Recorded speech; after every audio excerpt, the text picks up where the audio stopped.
আমাদের আজকের প্রথম টপিকসের নাম হচ্ছে টেনশন ফোর্স।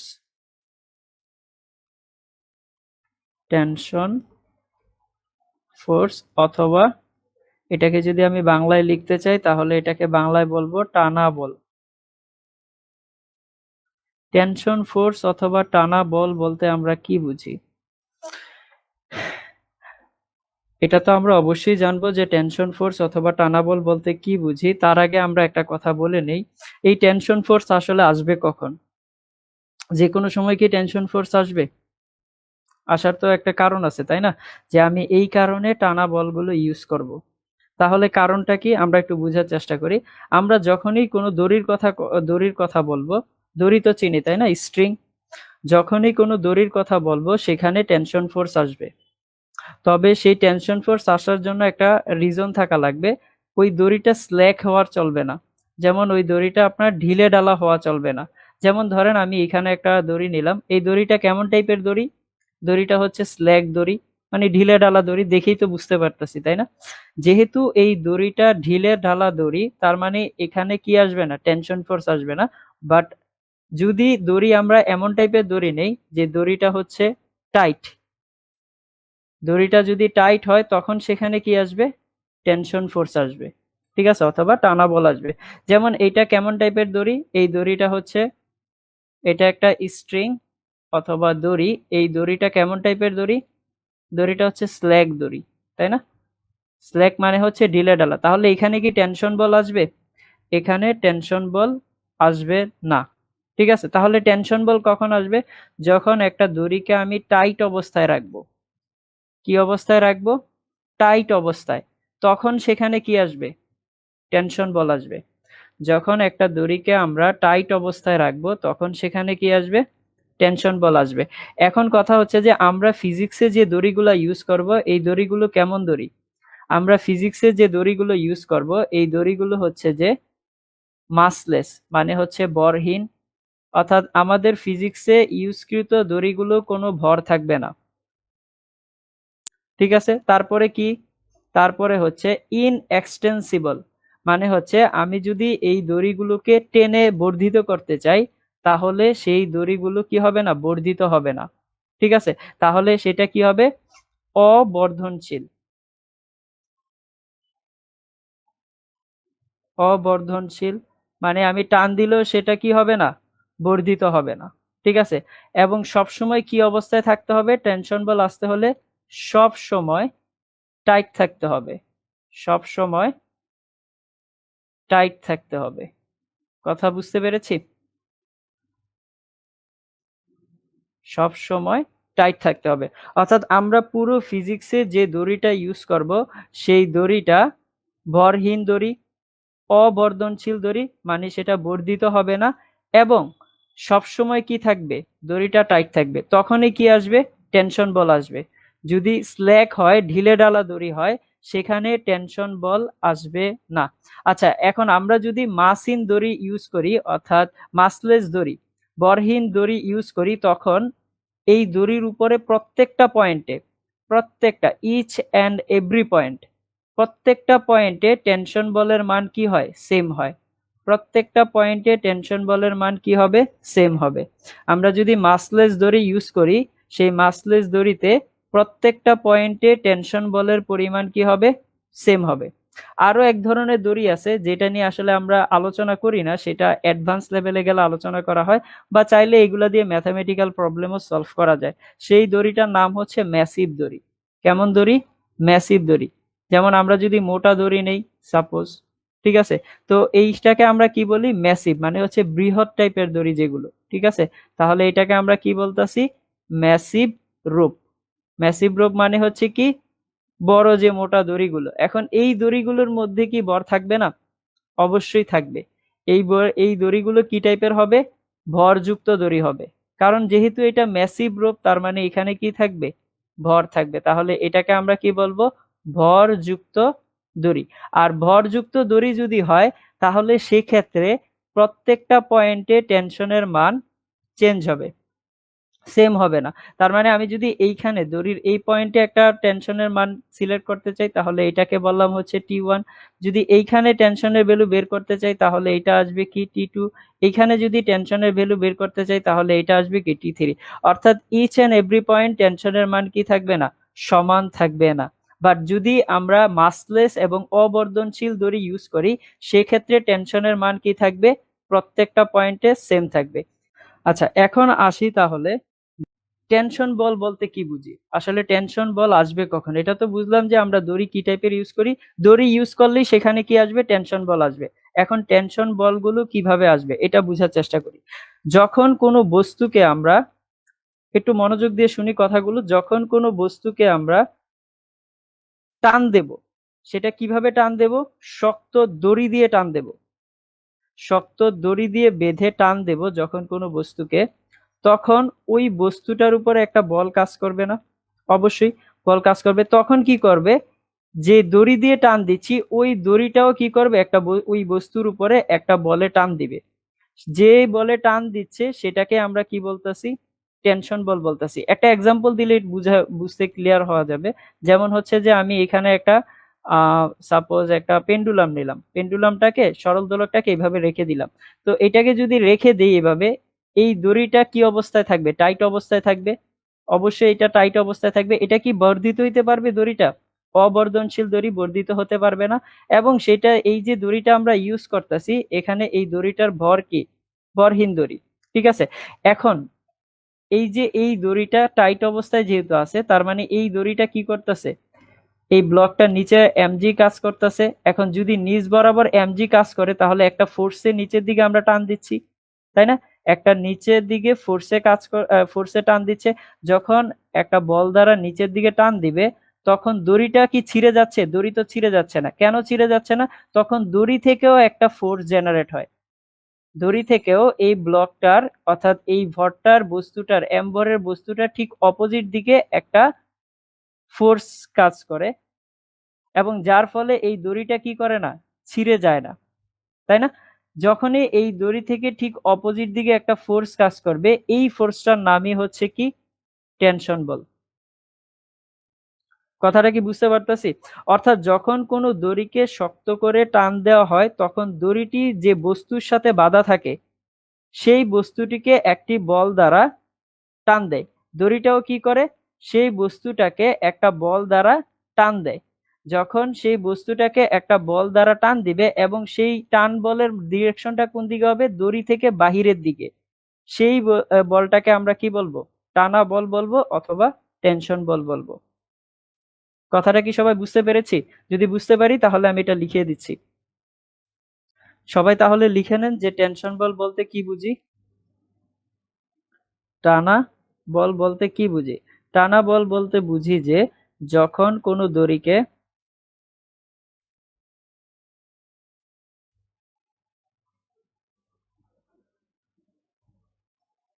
শক্ত করে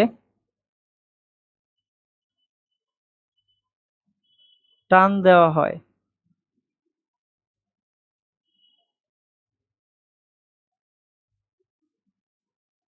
তখন দড়িটি, তখন দড়িটি যে বস্তুর সাথে বাঁধা থাকে,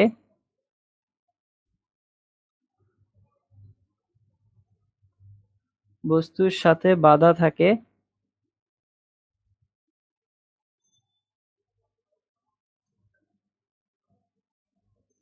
সেই বস্তুটিকে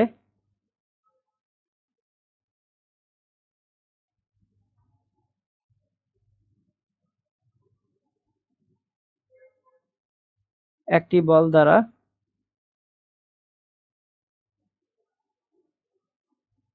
দড়িটি একটি বল দ্বারা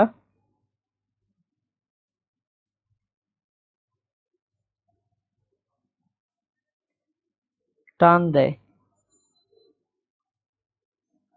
এবং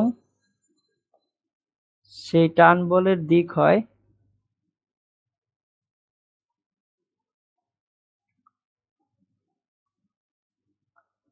বলের দিক হয়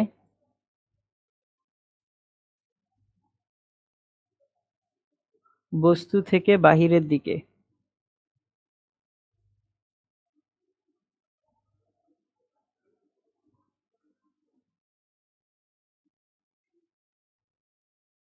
সেই বলটিকে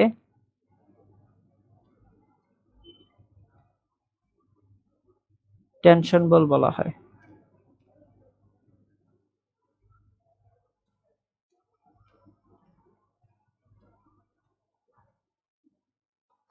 আশা করি সবাই এটা বুঝতে পেরেছি। টেনশন বল বলতে তাহলে আমরা কি বুঝতেছি? যখন কোনো বস্তুকে আমি কি করব, দড়ি দ্বারা শক্ত করে টান দেব, তখন টান দিলে বস্তুটাও কি করবে, দড়িটাকে একটা বল দ্বারা টান দিবে। ঠিক আছে? অর্থাৎ যে বল দ্বারা টান দিচ্ছে সেই বলটাকে আমরা কি বলতেছি? টেনশন বল বলতেছি। যেমন এইখানে আমি বস্তুটাকে যখন ঝুলাই দিছিলাম তখন নিচের দিকে একটা বলে টান দিচ্ছে না? ঠিক তার অপোজিট দিকে দড়িটা কি করতেছে, একটা বলে টান দিচ্ছে। যে বলে টান দিচ্ছে সেই বলটা কি বস্তু থেকে বাহিরের দিকে আছে, এবং সেই বলটাকে আমরা কি বলতেছি? টেনশন বল বলতেছি। সবাই কি এইটুকু ক্লিয়ার?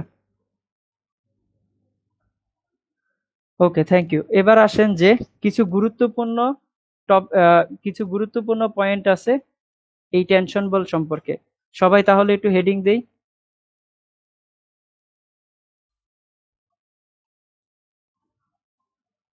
টানা বল সম্পর্কে কিছু গুরুত্বপূর্ণ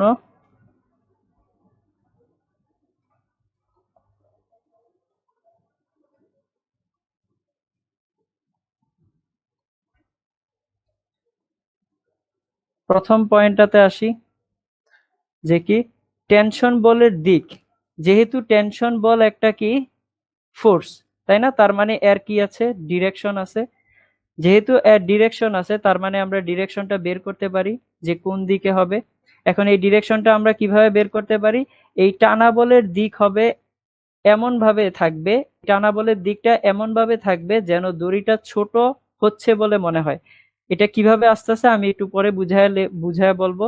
ঠিক আছে, একটা এক্সাম্পল দিলে আপনারা বুঝতে পারবেন। বাট আগে আমার পয়েন্টটা উঠায় নেন, যে কি বলেছি, টানা বলের দিকটা এমন ভাবে থাকবে যেন দড়িটা ছোট হচ্ছে বলে মনে হবে। ঠিক আছে? টানা বলের দিক, টানা বলের দিক এমন ভাবে থাকে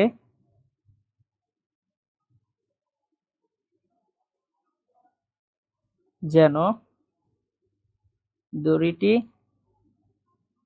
ছোট হচ্ছে বলে মনে হয়।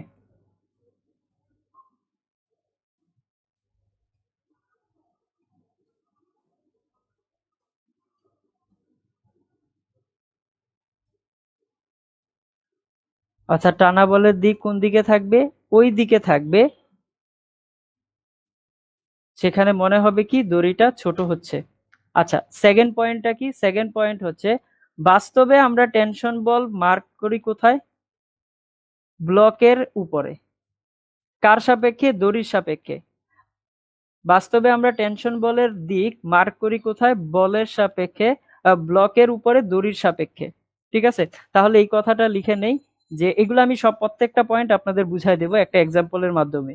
আগে কথাগুলো উঠাই, যে বাস্তবে টেনশন বলের মার্ক করা হয়, টেনশন বল মার্ক করা হয় দড়ির সাপেক্ষে ব্লকের উপরে। বাস্তবে টানা বল মার্ক করা হয়, মার্ক করা হয় দড়ির সাপেক্ষে ব্লকের উপর। দড়ির সাপেক্ষে ব্লকের উপর। অর্থাৎ আমরা যে টানা বলটা মার্ক করতেছি সেটা মার্ক করতেছি আপনার দড়ির উপরে, বাট সেটা লাগতেছে কার উপরে? ব্লকের উপরে। ক্লিয়ার? আচ্ছা, তাহলে একটা এক্সাম্পলের মাধ্যমে সবাই এইটুকু উঠানো হইলে একটা এক্সাম্পলের মাধ্যমে আমি প্রত্যেকটা কথা আবার রিভাইজ দিয়ে দিব। সবাই এইটুকু উঠানো হয়েছে কিনা আমাকে কমেন্ট করে জানান। এই দুইটা লাইন আমরা উঠাইছি কিনা একটু জানাই কমেন্ট করে। তারপরে এক্সাম্পলের মাধ্যমে আমি পুরো বিষয়টাকে ক্লিয়ার করে দিচ্ছি।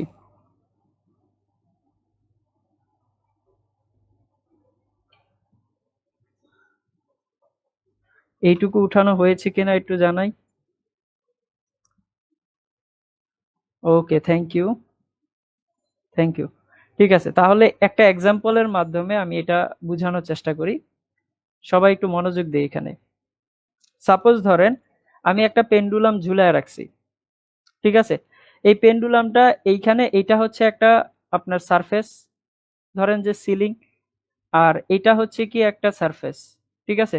তো এই দুইটা সারফেসের মাঝে আমি একটা পেন্ডুলামকে স্থিরভাবে ঝুলায় রাখছি, ঠিক আছে? কিভাবে ঝুলায় রাখছি? এভাবে স্থিরভাবে আছে, অর্থাৎ এই যে যে অবস্থাটা আছে এই অবস্থাটা কি একটা সাম্য অবস্থা। যদি এই অবস্থাটা হয় সাম্য অবস্থা, তার মানে ব্লকটা, এই যে পেন্ডুলামটা আছে, এটা পেছনেও নামতেছে না, উপরেও নামতেছে না, বা কোনো দিকে যাচ্ছে না, তাই না? একদম পুরাপুরি সাম্য অবস্থায় আছে। এখন এখন আমি যদি এর উপরে টেনশন বল মার্ক করতে চাই, যেহেতু দড়িটা কি অবস্থায় আছে? টাইট অবস্থায় আছে। দড়িটা কি অবস্থায় আছে? টাইট অবস্থায়। দড়ি তো আমাদের বর্ধিত হতে পারবে না, তাই না? দড়িটা যেহেতু টাইট অবস্থায় আছে, এবং এটা আমরা কেমন টাইপের দড়ি ধরে নিচ্ছি? মাসলেস দড়ি ধরে নিচ্ছি। যেহেতু এটা মাসলেস দড়ি, তার মানে এর মধ্যে কি আসবে? টেনশন বল আসবে। আচ্ছা, তাহলে টেনশন বল আসলে টেনশন বলের দিকটা কোন দিকে হবে? একটু আগে একটা লাইন লিখে আসলাম না, যে টেনশন বলের দিকটা এমন ভাবে থাকবে যেন দড়ি থেকে দড়িটা ছোট হচ্ছে বলে মনে হয়, ঠিক আছে? তাহলে দেখেন, আমি যদি এই ডিরেকশনটা দেই, এই দিকটা দেই, যদি বলি এটা হচ্ছে তার একটা টেনশন বলের দিক, তাহলে দড়িটা কি মনে হবে? ছোট হচ্ছে বলে মনে হবে না? দেখেন তো, এই দিক দিয়ে যত যাবে দড়িটা আস্তে আস্তে কি হয়ে যাবে? কম্প্রেস হয়ে যাবে। এই লাইনটাই আমরা একটু আগে লিখে আসছিলাম, যে টানা বলের দিক এমন ভাবে থাকবে যেন দড়িটি ছোট হচ্ছে বলে মনে হয়, ঠিক আছে? তার মানে আমি যে এই দিকটা সিলেক্ট করেছি, এই দিকটা কেন সিলেক্ট করেছি? কারণ ব্লক থেকে এটা ছোট হচ্ছে বলে মনে হবে, ঠিক আছে? তাহলে এইটার জন্য এখানেও যেহেতু দড়ি আছে, তার মানে এটার জন্য টানা বলের দিক কোনটা হবে? এই দিক হবে। এখন এই দিক যদি হয়, তাহলে দড়িটা কি মনে হবে? ছোট হচ্ছে বলে মনে হবে। আচ্ছা, এরপরে সেকেন্ড লাইনটা আমরা কি বলেছি? সেকেন্ড লাইনটা বলেছি, বাস্তবে টানা বল মার্ক করা হয় দড়ির সাপেক্ষে ব্লকের উপরে। এবার আসি এটার মধ্যে, এই যে এটা হচ্ছে এম ভরের একটা ব্লক, সাপোজ যদি ধরি এটা 2 কেজি ভরের একটা ব্লক। যদি এটা 2 কেজি ভরের একটা ব্লক হয়, তাহলে এই ব্লকের উপরে আমরা কি করতেছি? টেনশন বলের দিকটা মার্ক করতেছি। কার উপরে? কার সাপেক্ষে? দড়ির সাপেক্ষে। এই যে এখানে যে আমি টেনশন বলের দিকটা মার্ক করেছি, এটা কার সাপেক্ষে করেছি? দড়ির সাপেক্ষে। কার উপরে? ব্লকের উপরে। বাট দেখে মনে হচ্ছে কি আমি দড়ির উপরে করেছি। কথা বুঝতে পেরেছেন? আমরা এটাই বুঝাইছি, যে এখানে টেনশন বলের দিকটা কি হচ্ছে? দড়ির উপরে হচ্ছে, বাট কার সাপেক্ষে? দড়ির সাপেক্ষে ব্লকের উপরে হচ্ছে। এখানে T1 T2 কেন লিখেছি? যে এই যে এই দড়িটা ধরেছি, এই দড়িটা একটা ভিন্ন রকম দড়ি, এবং এই যে এখানে দড়িটা ধরেছি, এটাও একটা ভিন্ন রকম দড়ি। তার মানে এই দড়ির যদি ভিন্ন রকম হয়, তাহলে টানা বলের যে মানটা, সেটা কি হবে? ভিন্ন রকম হবে না? অবশ্যই ভিন্ন রকম হবে। আচ্ছা, আরেকবার বুঝাইতে বলতেছে। ওকে, আরেকবার বুঝাই। প্রথম লাইনটাতে আসি, যে টানা বলের দিক এমন ভাবে থাকবে যেন দড়িটি ছোট হচ্ছে বলে মনে হয়। তাহলে দেখেন, আমি টানা বলের দিকটা কোন দিকে দিয়েছি? এই দিক বরাবর দিয়েছি। কার থেকে? ব্লক থেকে। এই দিক বরাবর কেন দিয়েছি? তার কারণ হচ্ছে, যে এই দিক বরাবর যদি দেই, তাহলে দড়িটা কি হবে? যদি এই দিকে চলতে থাকে, আস্তে আস্তে ছোট হয়ে যাবে না? এই লাইনটাই আমরা লিখাইছি, যে টানা বলের দিকটা এমন ভাবে থাকবে যেন দড়িটা ছোট হচ্ছে বলে মনে হবে, ঠিক আছে? তারপরেরটা কি? তারপরেরটা বলা হয়েছে, যে দড়িটা, যে বাস্তবে টানা বল মার্ক করা হয় দড়ির সাপেক্ষে ব্লকের উপরে। বাস্তবে যে আমরা টানা বলটা মার্ক করতেছি, এটা কার উপরে মার্ক করতেছি? দড়ির উপরে না? বাট এটা হচ্ছে কার মার্ক? কার মার্কিং হচ্ছে? ব্লকের মার্কিং হচ্ছে, ঠিক আছে? অর্থাৎ আমরা একটু আগেই বলে আসছি, যে টানা বল কি? রশিটা বস্তুর উপরে যে বলে টান দিবে, একটা রশি বস্তুকে যে বলে টান দিবে, একটা রশি বস্তুকে যে বলে টান দিবে, সেটাকেই তো আমরা কি বলতেছি? টানা বল বলতেছি। তাহলে এই যে টানা বলটা বের করতেছি, তাহলে কার জন্য বের করতেছি?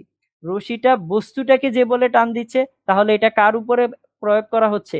বস্তুর উপরে প্রয়োগ করা হচ্ছে। আমার কথাটা কি সবাই বুঝতে পেরেছেন? ক্লিয়ার এইটুকু কথা? এখন এটাকে আরো সহজভাবে ব্যাখ্যা করা যায়। যখনই আপনি কোনো ব্লকের উপরে টানা বল আঁকতে যাবেন তখন কি করবেন, ব্লক থেকে ছাতা খুলবেন। সাপোজ ধরেন এই যে এইখানে কি আছে, 2 কেজি বরের বস্তুটা আছে না, তাহলে এইখানে যদি 2 কেজি বরের বস্তুটা থাকে, এই দিকে যদি আমি ছাতা খুলি, এই দিকে যদি আমি ছাতা খুলি, ছাতা তো আমরা খুলতে পারি তাই না, ছাতা খোলার জন্য তো বৃষ্টি হওয়া লাগবে না, আমরা এখানে নর্মালি এমনিতেই ছাতা খুলবো, ঠিক আছে। যদি এই দিকে ছাতা খুলি তাহলে এই ছাতা খোলার ডিরেকশন এটা হবে না, তাহলে এটাই হচ্ছে কি তার টেনশন বলের ডিরেকশন। অর্থাৎ যার উপরে আমি টেনশন বল আঁকবো তার থেকে আমি কি করব, ছাতা খুলবো। তাহলে যদি এইটা 2 কেজি বরের বস্তু হয় তাহলে এই দিক বরাবর আমি টেনশন বল আঁকতে হবে, তাহলে কি করব, এই দিক থেকে 2 কেজি থেকে ছাতা খুলবো। দেখেন যদি ছাতা খুলি তাহলে জিনিসটা এমন হবে না। ওকে, তাহলে এই জিনিসটা আরো সহজ হয়ে গেল, এত কিছু আমার মনে রাখাই লাগলো না। তাহলে আমি যখনই কি করব, কোনো টেনশন বল মার্ক করতে যাব, এর ডিরেকশনটা বের করতে যাব, কি করব, শুধুমাত্র আমার কাজটা হবে যে ব্লক থেকে আমি টেনশন বল মার্ক করব সেই ব্লকের উপরে বসে আমি ছাতা খুলবো। যেমন এইখানে এই ব্লক থেকে মার্ক করবো এই দড়ির উপরে, তাহলে এই দড়ির উপরে আমি কি করব, এই দিক বরাবর একটা ছাতা খুলবো। আবার যদি এইখানে আমি টেনশন বল মার্ক করতে যাই তাহলে এই দিক বরাবর একটা ছাতা খুলবো। তাহলে ছাতা খুললেই কি হয়ে যাবে, টেনশন বলের ডিরেকশন পাওয়া যাবে। সবাই এইটুকু ক্লিয়ার?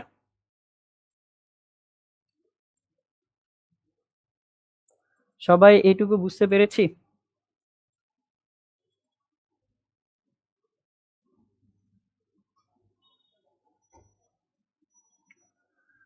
কমেন্ট করে জানাবেন যে বুঝতে পেরেছেন কিনা, তাহলে আমি সামনের দিকে আগাচ্ছি। ওকে, ওকে, থ্যাংক ইউ। এবার আসেন যে এইখানে যে আমাকে অ্যাঙ্গেলটা দেওয়া আছে না, সাপোজ ধরেন এই অ্যাঙ্গেলটা হচ্ছে 37 ডিগ্রি। যদি এই অ্যাঙ্গেলটা 37 ডিগ্রি হয় তাহলে আপনাকে এবার এটার মধ্যেই বের করতে বলা হয়েছে যে T1 ইজ ইকাল টু কত হবে এবং T2 ইজ ইকাল টু কত হবে। অর্থাৎ আপনাকে টেনশন বল 1 এর মান বের করতে বলা হয়েছে, আবার কি টেনশন বল 2 এর মান বের করতে বলা হয়েছে। তাহলে চলেন এটা আমরা সবাই একসাথে সলভ করা ট্রাই করি। সাপোজ আমরা তো গত ক্লাসে এফবিডি ডায়াগ্রাম সম্পর্কে জেনেছিলাম তাই না, যে ফ্রি বডি ডায়াগ্রাম, মুক্ত বস্তু চিত্র। মুক্ত বস্তু চিত্র বলতে কি বুঝি, একটা বস্তুর উপরে যতগুলা ফোর্স অ্যাক্ট করতেছে সবগুলা ফোর্স দেখাইয়া দেওয়া, এটাই হচ্ছে কি মুক্ত বস্তু চিত্র। তাহলে আমি এবার কি করব, এই 2 কেজি ভরের বস্তুটার উপরে মুক্ত বস্তু চিত্র আঁকা ট্রাই করব। ঠিক আছে, তাহলে 2 কেজি ভরের বস্তুটাকে আমাকে কি ধরে নিতে হবে, পয়েন্ট অফ মাস ধরে নিতে হবে। তাহলে আমি এখানে কি ধরলাম, এই 2 কেজি ভরের বস্তুটাকে একটা পয়েন্ট অফ মাস ধরলাম। তাহলে এই যে পয়েন্ট অফ মাসটা, এটার ভর কত, টোটাল ভর 2 কেজি। ঠিক আছে, এবার এটা টোটাল ভর যদি 2 কেজি হয় তাহলে এইটার উপরে কি করতেছে, এমজি বল কাজ করতেছে না। তাহলে নিচের দিক বরাবর কোন বল কাজ করতেছে, এমজি বল কাজ করতেছে। আচ্ছা, তারপরে এই দিক বরাবর কত পরিমাণ বল কাজ করতেছে, T1 এই ব্লকটার উপরে, তাই না। তাহলে এই দিক বরাবর কত কাজ করতেছে, T1, আমি এটা দেখাই দিচ্ছি। তাহলে এটা হচ্ছে কত, T1। তারপরে এই দিক বরাবর T2 বল কাজ করতেছে, তাহলে আমরা এটাকেও দেখাই দিলাম কত, T2। এখন আমরা এটাও বের করতে পারবো যে যদি এইটা যদি হয় T1, এই বলটা যদি হয় T1, সেটা অনুভূমিকের সাথে কত কোণ করে আছে এটা বের করা যাবে না। দেখেন এই কোণটা যদি হয় 37 এবং এই কোণটা যদি হয় 90, তাহলে 90 থেকে 37 যদি আমি বাদ দিই তাহলে কত থাকবে, 53 ডিগ্রি। তাহলে এই কোণটা কত হবে, 53 ডিগ্রি হবে। তাহলে এইখানে সবগুলা বলের মান কি দেখানো হয়েছে না, সবগুলা বলের মান আমরা দেখাইছি না। এখন যদি সবগুলা বলের মান দেখায় ফেলি তাহলে এবার এই যে T1টাকে এটাকে কি কম্পোনেন্ট করা যায় না, যেহেতু অনুভূমিকের সাথে 53 ডিগ্রি করে আছে, তাহলে আমরা এটাকে কি করতে পারি, উপাংশ করতে পারি। তাহলে এই T1 এর উপাংশ কত আসবে, দুইটা উপাংশ আসবে, একটা হবে এটা লম্ব বরাবর আর একটা হবে কোন দিকে, এই দিক বরাবর। তাহলে লম্ব বরাবর উপাংশটা কত হবে, যেহেতু cos এর অপোজিট দিকে আছে তাহলে এটা হবে T1 sin 53, আর এটা কত হবে, T1 cos 53। দুইটা হবে না, একটা হবে T1 sin 53 আর একটা হবে কি T1 cos 53। এবার এই যে T1 sin 53 লিখেছি, এই T1 sin 53 এই mg ফোর্সটাকে কি করতেছে, ব্যালেন্স করতেছে না। যদি এই T1 sin 53 mg ফোর্সটাকে ব্যালেন্স করে এবং এই mg ফোর্সের মান কত 2 ইন্টু জি এর মান যদি আমরা 10 ধরে নিই তাহলে কত আসবে 20 নিউটন। তার মানে T1 sin 53 20 নিউটন ফোর্সটাকে ব্যালেন্স করতেছে। তাহলে আমরা বলতে পারি যে T1 sin 53 is equal to কত 20 নিউটন। তাহলে এখান থেকে যদি sin 53 এর মান বের করতে চাই তাহলে কত আসবে sin 53 মানে হচ্ছে 4/5, দ্যাট মিন্স যদি ওই পাশে চলে যায় তাহলে কত আসবে 20 ইন্টু 5/4, তাহলে সেটা কত আসবে 4 5 20, তার মানে এখানে আসবে কত 25 নিউটন। তাহলে T1 এর ভ্যালু কত দাঁড়াচ্ছে 25 নিউটন দাঁড়াচ্ছে। আচ্ছা তাহলে T2 এর ভ্যালু কি বের করা যাবে না? অবশ্যই T2 এর ভ্যালু বের করা যাবে। তাহলে কিভাবে বের করতে পারি T2, এই T2 কাকে ব্যালেন্স করতেছে T1 cos 53 কে। তাহলে এখান থেকে লিখতে পারি যে T1 cos 53। তাহলে T1 cos 53 যদি লিখতে পারি, এবার T1 এর ভ্যালু তো আমরা একটু আগে দেখেই আসছি কত 25, তাহলে 25 cos 53, তাহলে 25 ইন্টু cos 53 এর মান হচ্ছে 15 নিউটন। তাহলে T1 এর মান পাচ্ছি এত এবং T2 এর মান পাচ্ছি কত 15 নিউটন। সবাই বুঝতে পেরেছি কিনা আমাকে একটু কমেন্ট করে জানান।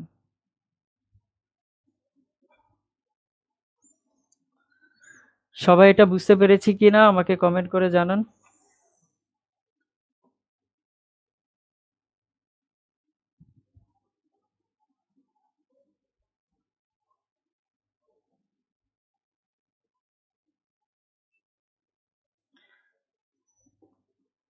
Very good, very good, thank you.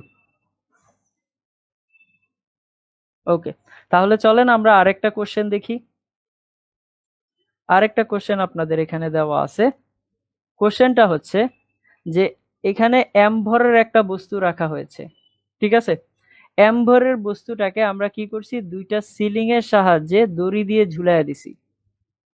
কয়টা সিলিং এর সাহায্যে? অর্থাৎ দুইটা সিলিং এর সাহায্যে এই m ভরের বস্তুটাকে দুইটা দড়ি দিয়ে ঝুলাই দিছি। এখন দড়ি দুইটা যদি সেম হয়, দড়ি দুইটা যদি সেম হয় এর মধ্যে কি করবে টেনশন বল কাজ করবে না। এবং দড়ি দুইটা যেহেতু আমি সেম বলতাছি একই রকম বলতাছি, তার মানে এদের টেনশন বলের মানও কি হবে একই রকম হবে।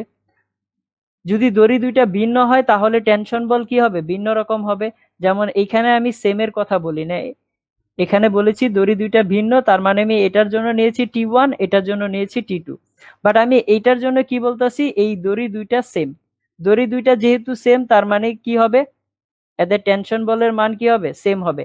এখন আমি যদি এবার টেনশন বলের দিক বের করতে চাই তাহলে কিভাবে বের করতে পারি? সিম্পল হিসাব, যে ব্লকের উপরে আমি টেনশন বল আঁকবো সেখান থেকে বসে আমি কি করব একটা ছাতা খুলবো। তাহলে এই যে দড়ি এখান থেকে ধরেন যে আমি বসে গেলাম, বসে কি করব যদি ছাতা খুলি তাহলে ছাতার ডিরেকশন কোনটা হবে এটা হবে না। তাহলে এটাই হচ্ছে কি টেনশন বল 1 টি। এবং যদি এটার জন্য ছাতা টেনশন বল আঁকতে চাই, যেহেতু এটা আরেকটা দড়ি, তাহলে এই ব্লক থেকে বসে আমাকে কি করতে হবে এই দিকে ছাতা খুলতে হবে।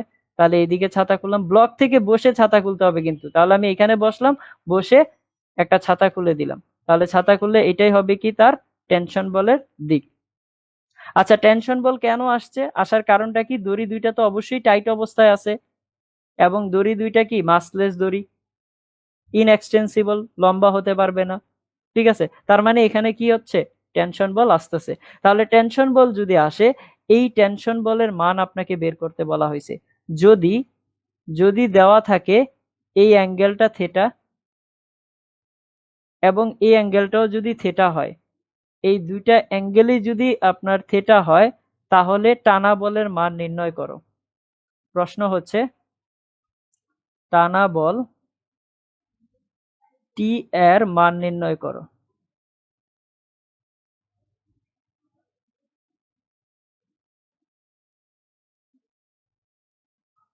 সবাই কি প্রশ্নটা বুঝতে পেরেছি একটু কমেন্ট করে জানাবেন প্রশ্নটা বুঝতে পেরেছি কিনা।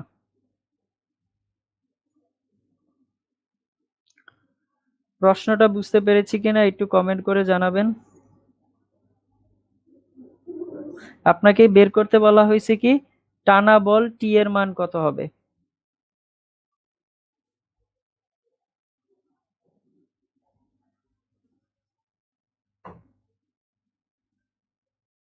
ওকে, থ্যাংক ইউ। যদি প্রশ্নটা বুঝতে পারি তাহলে একটু সলভ করা ট্রাই করি। চলেন আমরা সবাই একসাথেই এটাকে সলভ করি, ঠিক আছে? সবাই একসাথে সলভ করা ট্রাই করি এটা। সবাই স্ক্রিনে একটু তাকাই। দেখেন, এই যে এম ভরের বস্তুটা আমরা এঁকেছি, এই এম ভরের বস্তুর উপরে এমজি ফোর্স কাজ করতেছে কিনা? অবশ্যই কাজ করতেছে। আমি ধরেন এটাকে আলাদা করে না এঁকে এখানে আমি ধরেন কম্পোনেন্ট গুলো আঁকবো, ঠিক আছে? তাহলে এইখানে যদি আঁকি তাহলে এই দিক বরাবর এমজি ফোর্স কাজ করতেছে। তাহলে এমজি ফোর্স কোনটা হবে? এটা। আচ্ছা, এরপরে কি আছে যে এটাকে যদি আমি একটু বর্ধিত করি তাহলে এই পয়েন্টটা হচ্ছে কি তাদের কানেকশন পয়েন্ট। এখন ধরেন এই যে টি নিয়েছি, ঠিক আছে? আচ্ছা, এটাকে যদি আমি আলাদাই আঁকি, সাপোজ এখানে যদি আমি আলাদা এফবিডি ডায়াগ্রাম আঁকি, তাহলে এটা হচ্ছে এম্বরের বস্তু। এই এম্বরের বস্তুর উপরে কি কাজ করবে? এমজি ফোর্স কাজ করবে এইদিকে। আচ্ছা, এরপরে টি, এই টি দুইটা দুই দিকে কাজ করতেছে না? তাহলে এইটা হচ্ছে টি বল কাজ করতেছে। আর ঠিক এই দিক বরাবর কত কাজ করতেছে? টি কাজ করতেছে, ঠিক আছে? তাহলে এই দুইটা ফোর্সকে আমরা কি করলাম? প্যারালালি শিফট করে এখানে বসায় দিলাম, ঠিক আছে? এরপরে কি আছে? এদের যে মধ্যবর্তী অ্যাঙ্গেল সেটা কত? থিটা। তাহলে এই অ্যাঙ্গেলটা থিটা, এই অ্যাঙ্গেলটাও কি থিটা। এই দুইটা অ্যাঙ্গেল কত করে আছে? থিটা করে আছে। তাহলে আমরা দুইটা অ্যাঙ্গেল এখানে বসায় দিলাম, ঠিক আছে? এবার যদি আমরা ওই টি এর কম্পোনেন্ট করি তাহলে কত আসবে? যদি এই টি এর কম্পোনেন্ট করি, একটা কস থিটা আসবে, একটা সাইন থিটা আসবে। যেহেতু এটা কোণের সাথে আছে তাহলে এটা কি হবে? টি কস থিটা। তাহলে এটাকে বলবো আমরা টি কস থিটা। আর এর ঠিক লম্ব বরাবর কম্পোনেন্টটা কি হবে? টি সাইন থিটা। ওকে। আচ্ছা, এরপরে আবার এই যে এইখানে আমরা টি লিখেছি, এরও তো দুইটা কম্পোনেন্ট আসবে। একটা কম্পোনেন্ট কি হবে? টি কস থিটা। এটার জন্য কি হবে? টি কস থিটা। আর ঠিক এর লম্ব বরাবর আরেকটা কম্পোনেন্ট হবে না? উপাংশ হবে, এবং সেটা কোনটা হবে? টি সাইন থিটা। ওকে। যদি টি কস থিটা এবং টি সাইন থিটা হয়, তাহলে এবার দেখেন এই টি সাইন থিটা আর এই টি সাইন থিটা একে অপরের অপোজিট এবং সমান না? তাহলে যদি একে অপরের বিপরীত এবং সমান হয় তাহলে এই দুইটা কি হয়ে যাবে? কাটাকাটি হয়ে যাবে। তাহলে থাকবে কোনটা? ভার্টিক্যাল বরাবর যে কম্পোনেন্ট আছে। তাহলে এই যে টি কস থিটা, এই টি কস থিটা, এই দুইটা টি কস থিটা মিলে কাকে ব্যালেন্স করতেছে? এই এমজি ফোর্সটাকে ব্যালেন্স করতেছে।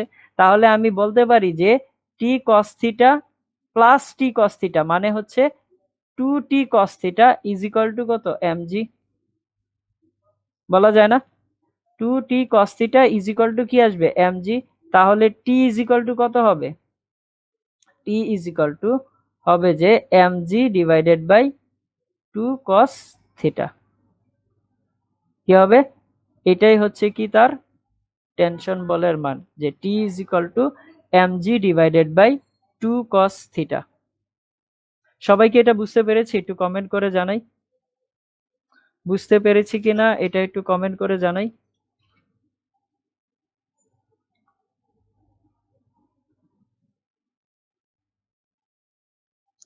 সবাই এটা বুঝতে পেরেছি কিনা একটু কমেন্ট করে জানাই।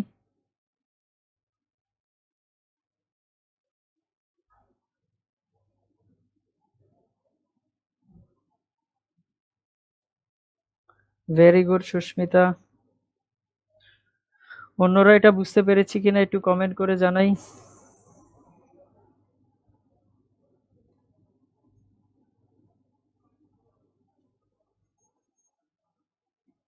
Very good, very good Reza.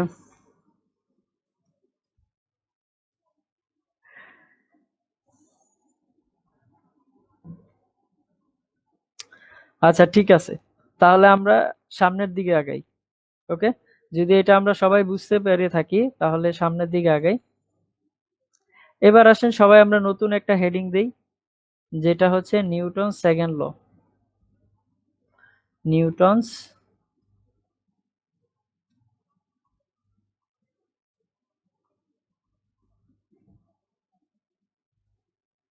Second law, অর্থাৎ নিউটনের দ্বিতীয় সূত্র।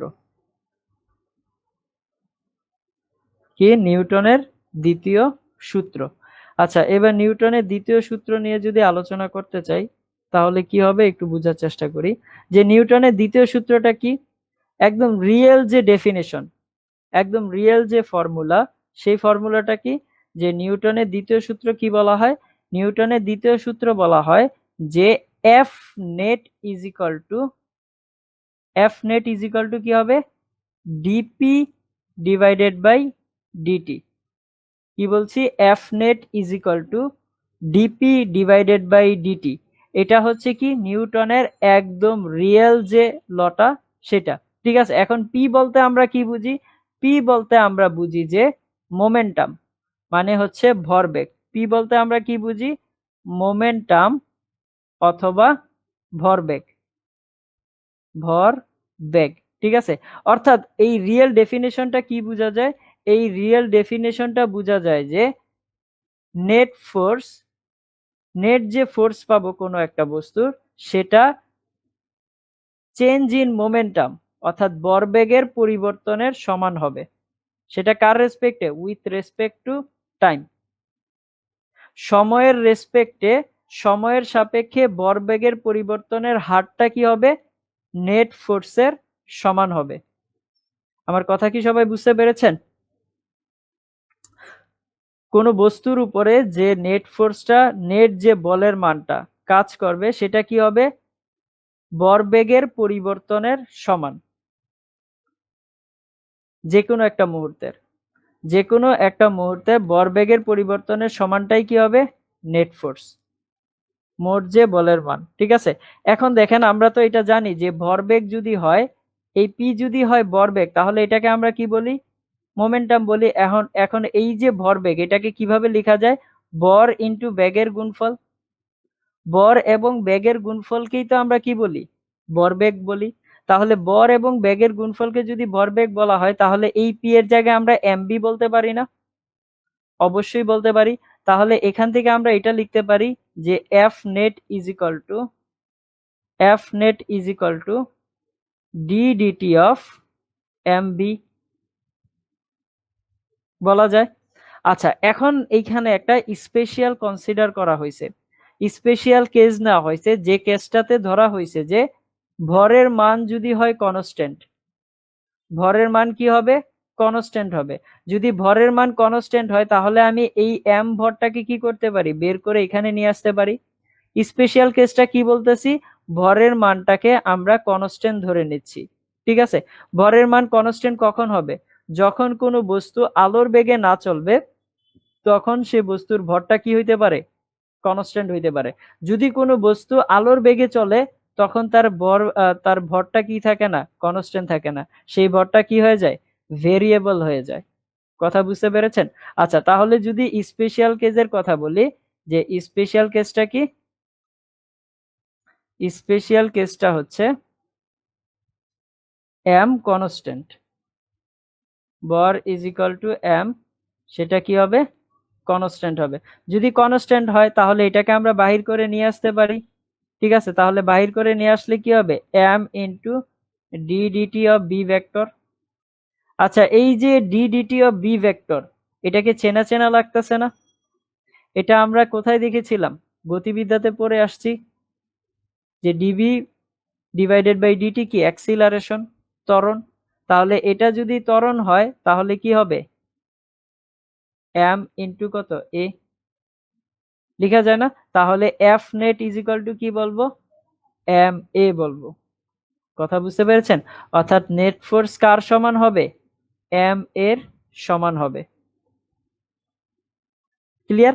আচ্ছা, এখন আমরা বললাম F net is equal to m a. যদি আমি এটাকে এভাবে লিখতে চাই যে এ ইজ ইকুয়াল টু কত, F not divided by F net divided by m. আচ্ছা, এই দুইটা স্টেটমেন্টের মধ্যে কোন স্টেটমেন্টটা সব থেকে বেশি সঠিক? এটা বলা, এক নাম্বারটা বলা সঠিক হবে নাকি দুই নাম্বারটা বলা বেশি সঠিক হবে? কেউ কমেন্ট করে জানান তো, এই দুইটার মধ্যে কোনটা বলা বেশি সঠিক হবে, এক নাম্বার নাকি দুই নাম্বার? কোনটা বলা বেশি সঠিক হবে, এক নাম্বারটা বেশি সঠিক হবে নাকি দুই নাম্বারটা বেশি সঠিক হবে? আমি যদি বলি F net is equal to m a, অথবা আমি যদি বলি a is equal to F not divided by m, এই দুইটার মধ্যে কোনটা বলাটা বেশি সঠিক বলে মনে হচ্ছে? 1 অথবা 2?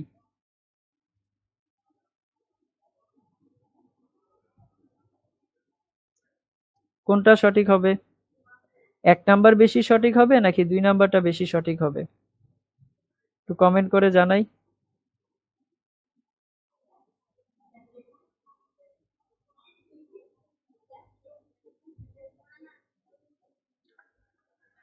ওকে, সবাই বলতেছে যে 1 নাম্বার, রিজা বলল যে 2 নাম্বারটা। ওকে, পূজা, সাহারিয়া বলতেছে যে 1 নাম্বারটা সঠিক হবে। ওকে, তাহলে আমি এবার বলে দিই এটা 1 নাম্বারটা সঠিক হবে নাকি 2 নাম্বারটা বেশি সঠিক হবে। এটার অ্যান্সারটা হচ্ছে 2 নাম্বারটা বেশি সঠিক হবে। কোনটা বেশি সঠিক হবে? 2 নাম্বারটা। এখন কথা হচ্ছে যে 2 নাম্বারটা কেন বেশি সঠিক হবে? একটা জিনিস চিন্তা করে দেখেন, নেট ফোর্সের কারণে অ্যাক্সিলারেশন আসে নাকি অ্যাক্সিলারেশনের কারণে নেট ফোর্স আসে? অর্থাৎ বলের কারণে ত্বরণ আসে নাকি ত্বরণের কারণে বল আসে? কোনটা সঠিক? বলের কারণে ত্বরণ আসবে নাকি ত্বরণের কারণে বল আসবে? অবশ্যই বলের কারণে ত্বরণ আসে। এই স্টেটমেন্টটা বেশি সঠিক, তাই না? তাহলে যদি এই স্টেটমেন্টটা বেশি সঠিক হয়, এটাই হচ্ছে অ্যাপ্রোপ্রিয়েট স্টেটমেন্ট। আমার কথা বুঝতে পেরেছেন? কারণ বলের কারণেই তো কি আসে? ত্বরণ আসে। ত্বরণের জন্য কিন্তু বল আসে না। কথাটা ঠিক? ওকে, অনেক বইতে এটাকে এইভাবে লিখছে F net is equal to m a, but এটা ভুল না, এটা ভুল না। তবে এটা থেকে বেশি অ্যাপ্রোপ্রিয়েট কোনটা, সঠিক কোনটা?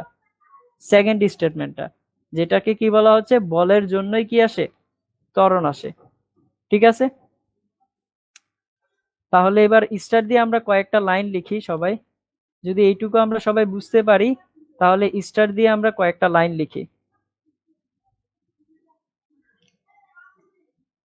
স্টার দিয়ে কিছু লাইন লিখি, সেটা হচ্ছে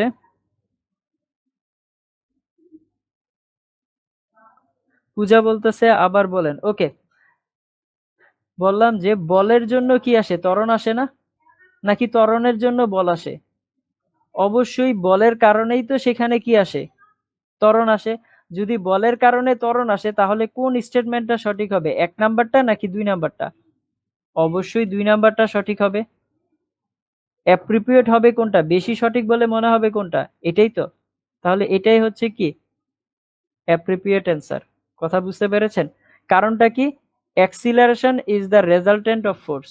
ফোর্সের রেজাল্টেন্টের কারণেই কি আসে? ত্বরণ আসে। এখানে আপনারা লিখে রাখতে পারেন যে বলের কারণেই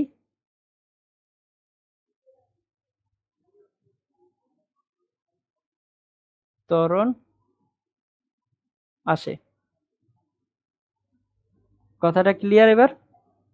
আচ্ছা, যদি ক্লিয়ার হই তাহলে কিছু কথা আমরা স্টার দিয়ে লিখি। স্টার দিয়ে কিছু কথা লিখি। আমি একটা স্লাইড নিয়ে নেই, টু ওয়েট। ওকে, তাহলে সবাই কিছু কথা স্টার দিয়ে লিখি। প্রথমে স্টার দিয়ে লিখব যে এম এ শুধুমাত্র একটা বল না। সবাই এটা লিখে অবশ্যই লিখব। এম এ শুধুমাত্র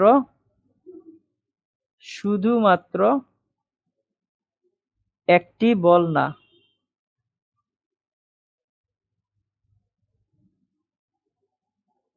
এটি হচ্ছে নেট বলের প্রভাবে সৃষ্ট হওয়া বল।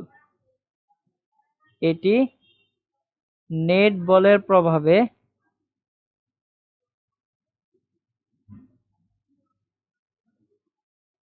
সৃষ্ট হওয়া বল। কথা বুঝতে পেরেছেন? যে এম এ শুধুমাত্র একটা বল না, কিন্তু যে আমরা এম এ বলতে কি বুঝি? নেট ফোর্স সমান সমান এম এ। এটা শুধুমাত্র একটা বল না, এটা হচ্ছে নেট বলের কারণে যে বলটা সৃষ্টি হয়েছে সেটা। ঠিক আছে, সেকেন্ড একটা স্টার দিয়ে লিখি। কোন কণার উপরে অনেক ধরনের বল কাজ করতে পারে, বাট এর ত্বরণ কি হবে? একটাই হবে। আপনার একটা বলের একটা কণার উপরে বা একটা বস্তুর উপরে বিভিন্ন দিক থেকে বিভিন্ন রকমের বল কাজ করতে পারে, বাট এর ত্বরণ কি হবে? ত্বরণ একটাই হবে। তাহলে সবাই স্টার দিয়ে লিখেন যে কোনো কণার উপরে অনেক ধরনের বল কাজ করতে পারে। কোনো কণার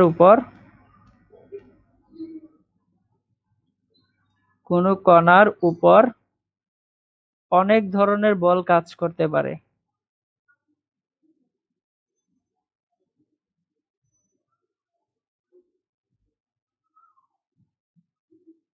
কাজ করতে পারে,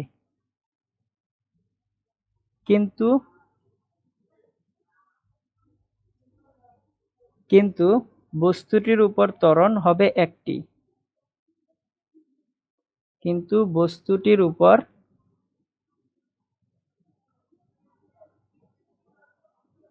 একটি মাত্রই ত্বরণ হবে।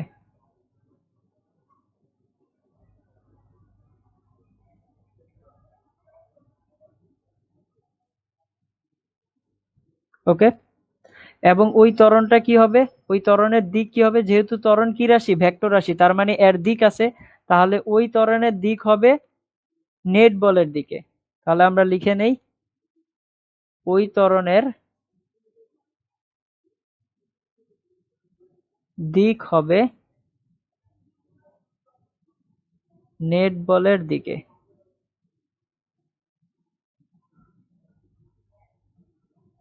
অর্থাৎ কোনো কণার উপরে আপনার অনেকগুলা বল কাজ করতে পারে কোনো ব্লকের উপরে, বাট এর ত্বরণ কি হবে? ত্বরণ একটাই হবে।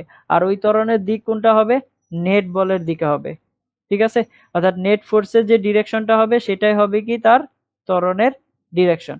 এরপরে আমরা স্টার দিয়ে আরেকটা কথা লিখব, এই নিউটনের দ্বিতীয় সূত্র তখনই প্রযোজ্য হবে যখন কোনো বস্তু আলোর বেগে চলবে না। যখন কোনো বস্তু আলোর বেগে না চলবে,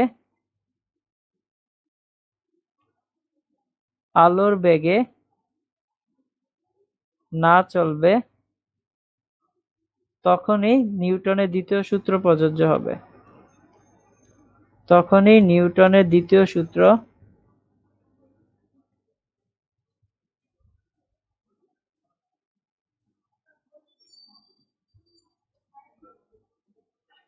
প্রযোজ্য হবে। যদি আলোর বেগে চলে তাহলে কি নিউটনের দ্বিতীয় সূত্র প্রযোজ্য হবে? হবে না, কারণ সেখানে কি হবে? আলোর বেগে যদি কোনো বস্তু চলে তাহলে ওই বস্তুর ভর কি হয়ে যায়? ভেরিয়েবল হয়ে যায়। আর যেহেতু বস্তুর ভর ভেরিয়েবল হয়ে যায়, সেখানে কি হবে না? নিউটনের দ্বিতীয় সূত্র প্রযোজ্য হবে না। কারণ আমরা নিউটনের দ্বিতীয় সূত্র কিভাবে বের করছি? বস্তুর ভরটাকে কনস্ট্যান্ট ধরেই কি করছি? বের করছি। সবাই এইটুকু ক্লিয়ার? কারো কোনো বুঝতে সমস্যা আছে কিনা কমেন্ট করে জানান।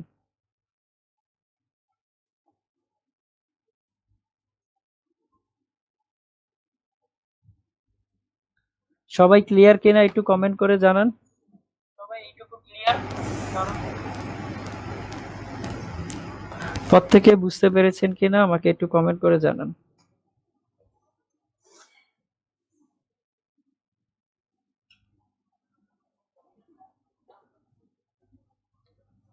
ওকে, থ্যাংক ইউ।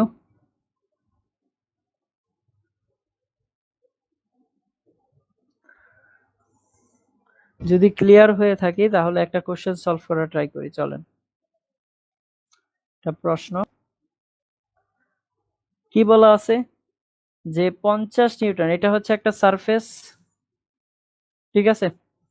এইটা একটা সারফেস। এখন এই সারফেসের উপরে দুইটা ব্লক রাখা আছে। কয়টা ব্লক রাখা আছে? দুইটা ব্লক রাখা আছে। এখন দুইটা ব্লক কি কি? ধরেন এখানে হচ্ছে 2 কেজি ভরের একটা ব্লক, আর এখানে 3 কেজি ভরের একটা ব্লক রাখা আছে। আমরা একটা সারফেসের উপরে দুইটা ব্লক রেখেছি, একটা 2 কেজি ভরের আর একটা হচ্ছে 3 কেজি ভরের, এবং সেটাকে কত নিউটন বল দ্বারা ফোর্স দেওয়া হচ্ছে? 50 নিউটন বল দ্বারা আমি এই দিক বরাবর কি করতেছি? ফোর্স দিচ্ছি। ডান দিক বরাবর 50 নিউটন বল দ্বারা ফোর্স দিচ্ছি। যদি ডান দিক বরাবর 50 নিউটন বল দ্বারা ফোর্স দেয় এবং সারফেসটা যদি হয় স্মুথ সারফেস, সারফেসটা কেমন সারফেস? Smooth surface. এখানে কোনো কি নাই? ঘর্ষণ বল নাই। যদি স্মুথ সারফেস হয় তাহলে আপনাকে বের করতে বলা হয়েছে ত্বরণের মান নির্ণয় করো। ত্বরণের মান নির্ণয় করো। আচ্ছা, ত্বরণ কেন আসবে? তার কারণটা কি? তার কারণটা হচ্ছে এটা যদি হয় স্মুথ সারফেস, এবার আমি এইদিকে ফোর্স দিলে কি হবে? এই ব্লক দুইটা সামনের দিকে চলে যাবে না? তাহলে যদি সামনের দিকে যায় তাহলে নেট ফোর্সের ডিরেকশন কোন দিকে হচ্ছে? ডান দিকে হচ্ছে। যদি এবার নেট ফোর্সের ডিরেকশন হয় ডান দিকে, তার মানে ডান দিক বরাবর ব্লক দুইটা যাবে। তাহলে নেট ফোর্সের ডিরেকশন বরাবর কি হবে? অ্যাক্সিলারেশন হবে। ওই অ্যাক্সিলারেশনের মানটা আপনাকে বের করতে বলা হয়েছে। ঠিক আছে, এরপরে কি বের করতে বলা হয়েছে? আপনাকে অবিলম্ব প্রতিক্রিয়া বলের মান বের করতে বলা হয়েছে। অর্থাৎ নর্মাল বলের মান নির্ণয় করো।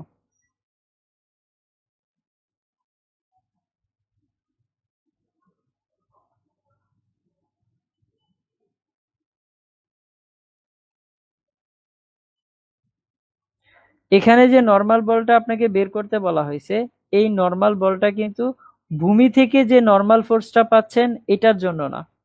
আপনি কি পাচ্ছেন? এখানে ভূমি থেকে এটা কি কন্টাক্ট সারফেস, তার মানে কন্টাক্ট সারফেস হলে ভূমিটাকে 2 কেজি ভরের বস্তু প্রেস করতেছে। যদি প্রেস করে তাহলে কি হবে? অবিলম্ব প্রতিক্রিয়া বল হবে। এটার জন্য না, আপনাকে নর্মাল ফোর্সটা বের করতে বলা হয়েছে। এই যে এইখানে কি হয়েছে? কন্টাক্ট সারফেস হয়েছে না? যদি কন্টাক্ট সারফেস হয় এবং 2 কেজি ভরের বস্তুটা 3 কেজি ভরের বস্তুটার উপর প্রেস করতেছে কিনা, প্রেসার দিচ্ছে কিনা? অবশ্যই দিচ্ছে, কারণ 50 নিউটন বল দ্বারা ডান দিকে প্রেসার দেওয়া হয়েছে। তাহলে 2 কেজি ভরের বস্তুটা 3 কেজি ভরের বস্তুর উপর প্রেসার দিবে। তাহলে 3 কেজি ভরের বস্তুটা কি করবে? 2 কেজি ভরের বস্তুর উপরে একটা নর্মাল ফোর্স দিবে এন। যদি 3 কেজি ভরের বস্তুটা 2 কেজি ভরের উপরে আপনার নর্মাল ফোর্স দেয় এন বনের, তাহলে 2 কেজি ভরের বস্তুটাও কি করবে? 3 কেজি ভরের বস্তুর উপরে একটা ফোর্স দিবে, নর্মাল ফোর্স। সেটাও কি হবে? সমান এন মানের। তাহলে আপনাকে বলা হয়েছে এবার এই নর্মাল ফোর্স অর্থাৎ এন এর মান কত হবে সেটা বের করতে এবং ত্বরণের মান নির্ণয় করতে বলা হয়েছে। কোশ্চেনটা কি সবাই বুঝতে পেরেছি? একটু কমেন্ট করে জানাই যে কোশ্চেনটা বুঝতে পেরেছি কিনা।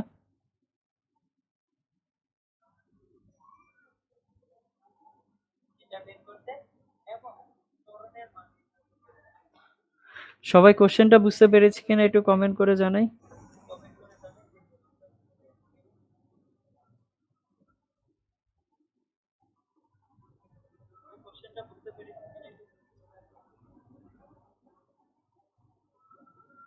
ভেরি গুড, সুস্মিতা পূজা। যদি বুঝতে পারি তাহলে একটু সলভ করা ট্রাই করি। একটা কাজ করি, চলেন আমরা সবাই মিলে একসাথে সলভ করি।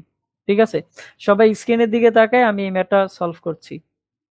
ওকে, এটা সলভ করার জন্য আমি আলাদা আলাদা ভাবে চিন্তা করব। আমরা তো ফ্রি বডি ডায়াগ্রাম আঁকতেই পারি, তাই না?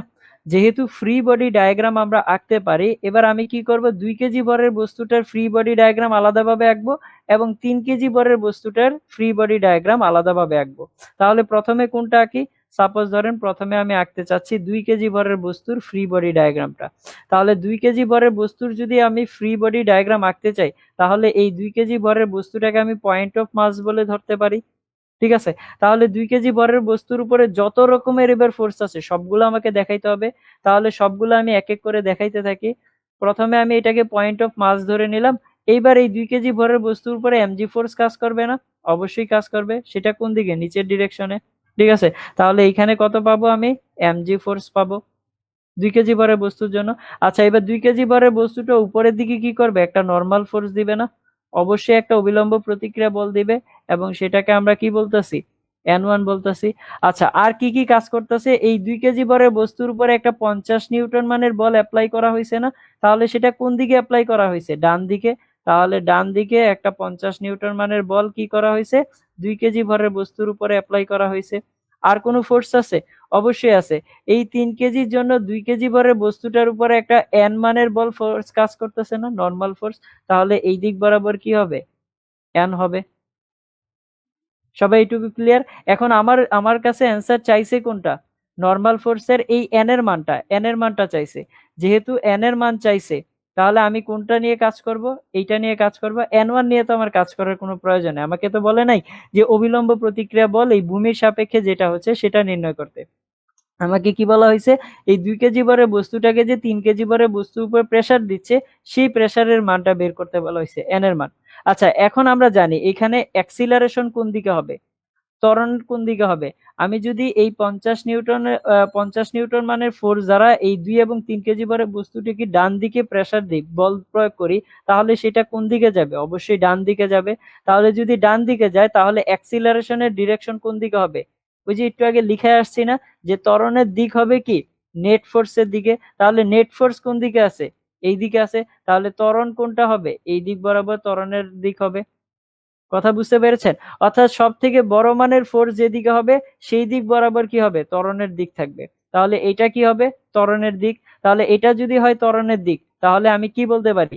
বড়টা থেকে ছোটটা বিয়োগ দিতে পারি, তাই না? তাহলে আমি এইখানে লিখতে পারি যে 50 মাইনাস কত n, এইটা থেকে আমি এটা বাদ দেব, 50 মাইনাস n। এবার এইটা কি লিখছি আমরা? নেট ফোর্স, তাই না? এই নেট ফোর্স কার সমান হবে? m এর সমান হবে। তাহলে আমি কি লিখবো? m into a। Net force কার সমান হবে? m এর সমানই তো হবে, তাই না? তাহলে 50 minus n is equal to কত? m এ। তাহলে আমি কি লিখবো এখানে? 50 মাইনাস n। m এর ভ্যালু কত ছিল? এটা কার জন্য এঁকেছিলাম? 2 কেজির জন্য এঁকেছিলাম। তাহলে 2 ইন্টু কত হবে? a হবে। এটুকু ক্লিয়ার? এরপরে ধরেন যে আমি কোনটার জন্য আঁকবো? 3 কেজি বস্তুর ভরের জন্য যদি আমি ফ্রি বডি ডায়াগ্রামটা আঁকি তাহলে কি হবে? এবার আমি কার জন্য আঁকবো? সাপোজ ধরেন 3 কেজির জন্য, ঠিক আছে? তাহলে এখান থেকে একটা আমরা ইকুয়েশন পাচ্ছি, ওকে? এখান থেকে একটা ইকুয়েশন পাচ্ছি। এবার আমি 3 কেজির জন্য আঁকি। তাহলে 3 কেজির জন্য যদি আঁকি তাহলে 3 কেজির জন্য নিচে কত লাগবে? 30 নিউটন বা এমজি। এখন এটা দিয়ে তো আমাদের কাজ নেই, তাই না? তারপরেও যেহেতু ফ্রি বডি ডায়াগ্রাম আমাকে তো দেখাইতেই হবে। তাহলে নিচে লাগবে এমজি, উপরে লাগবে কত? n2, ঠিক আছে? এবার এই 3 কেজি ভরের বস্তুর উপরে কোন কোন ধরনের ফোর্স আছে সেগুলো আমরা আঁকার চেষ্টা করি। 3 কেজি ভরের বস্তুর উপরে কত নিউটন? n মানের একটা ফোর্স আছে না? তাহলে এই দিক বরাবর আমি কি আঁকলাম? n মানের একটা ফোর্স আঁকলাম। সেটা কার উপর কাজ করতেছে? 3 কেজি ভরের বস্তুর উপরে। আচ্ছা, 2 কেজি ভরের বস্তুটা এবং 3 কেজি ভরের বস্তুটা দুইটাই তো কি করবে? সামনের দিকে যাবে। যদি সামনের দিকে যায় তাহলে অ্যাক্সিলারেশনের ডিরেকশন কোনটা হবে? এটাই তো হবে, তাই না? আচ্ছা, তাহলে এইটা পাচ্ছি কি? ত্বরণের ডিরেকশন। এবার আমি কি লিখবো? নেট ফোর্স সমান সমান কি? m এ। তাহলে n মাইনাস 0, এখানে কোনো ফোর্স আছে? নাই। তাহলে আমরা লিখতে পারি যে n minus 0 is equal to কত? m এ, নেট ফোর্সের সমান, তাই না? তাহলে এবার n ইজ ইকুয়াল টু কত হবে? m into a। এবার m কার জন্য? 3 কেজির জন্য এঁকেছি, ইন্টু কত? a। ক্লিয়ার? তাহলে এবার এটা ধরেন যে এর আগে যেটা পেয়েছিলাম এটা হচ্ছে 1 নং সমীকরণ, এটা হচ্ছে 2 নং সমীকরণ, ঠিক আছে? এবার 2 নং এর ভ্যালুটা যদি আমি 1 নং এ বসায় দিই তাহলে কি পাবো? Put 2 in 1। যদি আমি 2 নং এর ভ্যালুটা 1 নং এ বসায় দিই তাহলে কি পাবো আমি? 50 minus 3a is equal to কত? 2a। এবার 3a এবং 2a ওই পাশে নিলে কত হবে? 5a হবে। এবার এই 5a কে যদি আমি 50 দ্বারা ভাগ করি তাহলে কত পাবো? 10 পাবো না? তাহলে এখান থেকে অ্যাক্সিলারেশন কত আসবে? 10 মিটার পার সেকেন্ড স্কয়ার। এবার ত্বরণের মান আমার বের করা হয়ে গেছে, সেটা কত? 10 মিটার পার সেকেন্ড স্কয়ার। যদি আমি ত্বরণের মান বের করতে পারি তাহলে আমি কি নরমাল ফোর্সের মান বের করতে পারবো না? অবশ্যই পাবো। সেটা কোনটাতে বসাইতে? আমি যদি 1 নং অথবা 2 নং যে কোনো একটাতে বসায় দিই তাহলে আমি কি পাবো? n এর ভ্যালু পাবো না? তাহলে যদি আমি 2 নং এ বসাই, 2 নং এ যদি বসাই তাহলে ত্বরণের ভ্যালু, নরমাল ফোর্সের ভ্যালু কত আসবে? n ইজ ইকুয়াল টু কত? 3 ইনটু এর ভ্যালুটা আমি এখানে 10 বসাই দিলাম, তাহলে 10। তাহলে ক্যালকুলেশন করলে কত আসবে এখানে? ক্যালকুলেশন করলে আসবে 30 নিউটন। বুঝতে পেরেছি? তাহলে n এর ভ্যালু এখানে কত আসবে? 30 নিউটন হবে আনসার। আচ্ছা, এই n আর এই n কি কেটে দেব? কেটে দিব না কিন্তু, কারণ এটা হচ্ছে কি নিউটনের, বলের একক কি? নিউটন। সেই নিউটনের ইউনিটটা হচ্ছে n দ্বারা প্রকাশ করা হয়। আর এই n দ্বারা কি বুঝতেছি আমরা? নরমাল ফোর্স বলতেছি, বুঝতেছি। সবাইকে এইটুকু ক্লিয়ার? সবাই ক্লিয়ার হলে জানান আমাকে।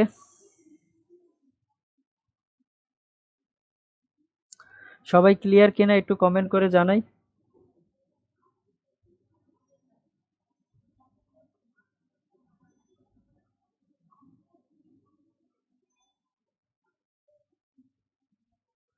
প্রত্যেকে ক্লিয়ার কিনা একটু কমেন্ট করে জানাই। Very good, very good. Okay, আচ্ছা এটাকে আরেকভাবে সলভ করা যেত, সেটা হচ্ছে যে আমি যদি শর্ট ট্রিক অনুযায়ী সলভ করতে চাই, এটার জন্য আমরা শর্ট ট্রিক অ্যাপ্লাই করতে পারি। শর্ট ট্রিকটা কি? কিছুই না, তেমন কিছুই না, জাস্ট হচ্ছে একটু অন্যভাবে চিন্তা করব। ঠিক আছে, শর্ট ট্রিকটার মাধ্যমে আমরা একটা কনসেপ্ট সম্পর্কে বোঝার চেষ্টা করি। ঠিক আছে, সেটা কি? ধরেন যে এইখানে যে 2 এবং 3 কেজি ধরা হয়েছে, এটাকে আমি পুরো সিস্টেম ধরে নেব। কি ধরে নেব? সিস্টেম ধরে নেব। এই 2 আর 3 কেজিকে আমি যদি পুরাটাকে একটা সিস্টেম ধরে নেই, পুরাটাকে যদি একটা সিস্টেম ধরে নেই, তাহলে 2 আর 3 কেজি মিলে কত হবে? 2 আর 3 কেজি মিলে কত হবে? 5 কেজি হবে। ঠিক আছে, 2 আর 3 কেজি মিলে কত হবে? 5 কেজি হবে। যখনই এটা 5 কেজি হবে, আমি কিভাবে পাচ্ছি? টোটালটাকে সিস্টেম ধরে। সাপোজ যখন আমি এটাকে সিস্টেম ধরে নেব, তখন আমি কত পাবো? 5 কেজি পাবো। তাহলে এটাকে আমি কত পাচ্ছি? 2 আর 3 যোগ করে 5 কেজি পাচ্ছি। এবার এই 5 কেজিটা কি কিভাবে পাচ্ছি? আমি সিস্টেম ধরে, মানে দুইটাকে একসাথে ধরে পাচ্ছি না? এখন দেখেন এই 5 কেজির উপরে কত মানের ফোর্স কাজ করতেছে? 50 নিউটন মানের ফোর্স কাজ করতেছে। যদি 5 কেজির উপরে 50 নিউটন মানের ফোর্স কাজ করে, তখন এইখানে যে নর্মাল ফোর্স গুলো আসছিল, সেই নর্মাল ফোর্স গুলা কোথায় গেছে? যে অবিলম্ব বলগুলা ছিল, সেই বলগুলা কোথায়? সেই বলগুলা ক্যান্সেল আউট হয়ে গেছে। কিভাবে ক্যান্সেল আউট হয়ে গেছে একটু এইখানে দেখা ট্রাই করি। যে এই যে এটার মধ্যে যে আমরা একটা নর্মাল ফোর্স এঁকেছিলাম, যে 3 কেজি 2 কেজির উপরে এন মানের ফোর্স দিচ্ছে, এবং 2 কেজি 3 কেজির উপরে কি করতেছে? এন মানের ফোর্স দিচ্ছে। এখন দেখেন, আমি যদি এই টোটালটাকে সিস্টেম ধরে নেই, তাহলে এই এন আর এই এন কি সমান এবং বিপরীতমুখী? দুইটা কি সমান এবং বিপরীতমুখী? যদি দুইটা সমান এবং বিপরীতমুখী হয়, তাহলে এই এন এবং এই এন কি হয়ে যাবে? নিজেদের মধ্যে ক্যান্সেল আউট হয়ে যাবে না? তাহলে এই দুইটা এন কি হয়ে যাবে? বাদ হয়ে যাবে। তাহলে সিস্টেম যখন ধরবো, তখন এই দুইটা এন এর মান কি হয়ে যাবে? বাদ হয়ে যাবে। কেন বাদ হচ্ছে? তার কারণটা কি? তার কারণটা হচ্ছে নর্মাল ফোর্স বা অবিলম্ব প্রতিক্রিয়া বল একটা ইন্টারনাল ফোর্স, অর্থাৎ অভ্যন্তরীণ বল। যেহেতু এটা একটা অভ্যন্তরীণ বল, সেহেতু আমি যখন এর মধ্যে সিস্টেম ধরে নেব, এই নর্মাল ফোর্সের ভ্যালু নিজেদের মধ্যে কি হয়ে যায়? ক্যান্সেল আউট হয়ে যায়, বাদ হয়ে যায়। ঠিক আছে, এবার আমি 5 কেজির জন্য এফবিডি ডায়াগ্রাম আঁকি। নিচে লাগবে কত? 50। 5 ইন্টু 10, তার মানে আসবে নিচে আসবে কত? 50। উপরে আসবে কত? n1। ঠিক আছে, আর এই 5 কেজি বরের বস্তুর উপরে ডান দিকে কত নিউটন বল কাজ করতেছে? 50 নিউটন বল কাজ করতেছে। আর অ্যাক্সিলারেশনের ডিরেকশন কোনটা হবে? এই দিকে হবে। তার কারণটা কি? এটা একটা স্মুথ সারফেস, তাহলে এই দিক হচ্ছে কি ত্বরণের দিক। তাহলে এটা যদি হয় ত্বরণের দিক, এবার আমি এখান থেকে কি বল বের করতে পারি? ত্বরণটা বের করতে পারি না? কিভাবে? আমরা জানি নেট ফোর্স সমান সমান কত? M A. তাহলে নেট ফোর্স কোনটা? যেই দিকে অ্যাক্সিলারেশন থাকে সেই দিকের ফোর্সের মান কি হয়? বড় হয়। তাহলে এই 50 মাইনাস মাইনাস এইদিকে কোনো ফোর্স আছে? নাই। তাহলে 50 মাইনাস 0 ইজ ইকুয়াল টু কত? এম ইন্টু কত? এ। তাহলে 50 ইজ ইকুয়াল টু কত? এম এর ভ্যালু কত? 5 ইন্টু কত? এ। তার মানে ত্বরণের ভ্যালু কত আসবে? 10 মিটার পার সেকেন্ড। দেখেন একটু আগে আমরা যখন সলভ করেছিলাম, তখন কিন্তু ত্বরণের মান এটাই পেয়েছিলাম। ত্বরণের মান একটু আগে আমরা কোনটা পেয়েছিলাম? এটাই পেয়েছিলাম। এই যে ত্বরণ এ ইজ ইকুয়াল টু কত? 10 মিটার পার সেকেন্ড। বুঝতে পেরেছেন? তাহলে এটা কি একটা শর্ট ট্রিক? শর্ট ট্রিক না, মেইনলি বেসিকটা বুঝারই জন্য এটা অ্যাপ্লাই করা হয়েছে, আর কিছুই না।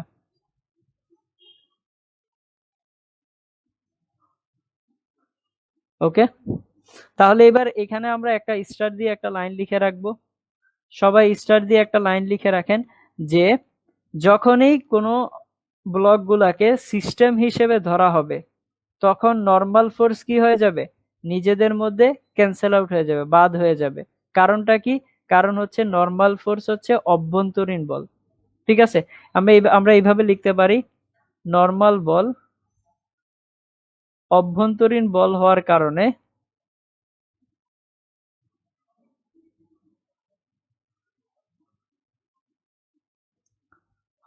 কারণে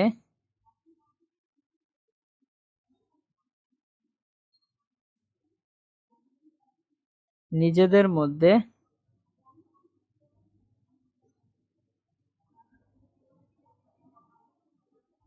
বাদ হয়ে যায় যখন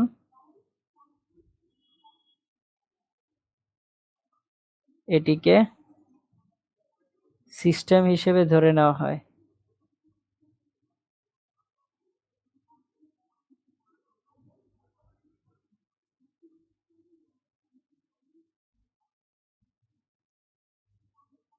সবাইকে এটা বুঝতে পেরেছেন? কমেন্ট করে জানান যে এটা আমরা বুঝতে পেরেছি কিনা। সবাই একটু কমেন্ট করে জানাই যে এটা বুঝতে পেরেছি কিনা।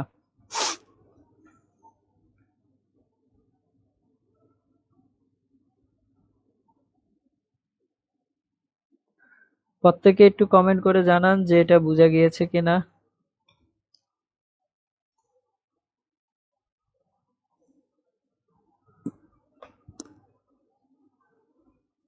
একটু কমেন্ট করে জানাই যে এটা বুঝতে পেরেছি কিনা।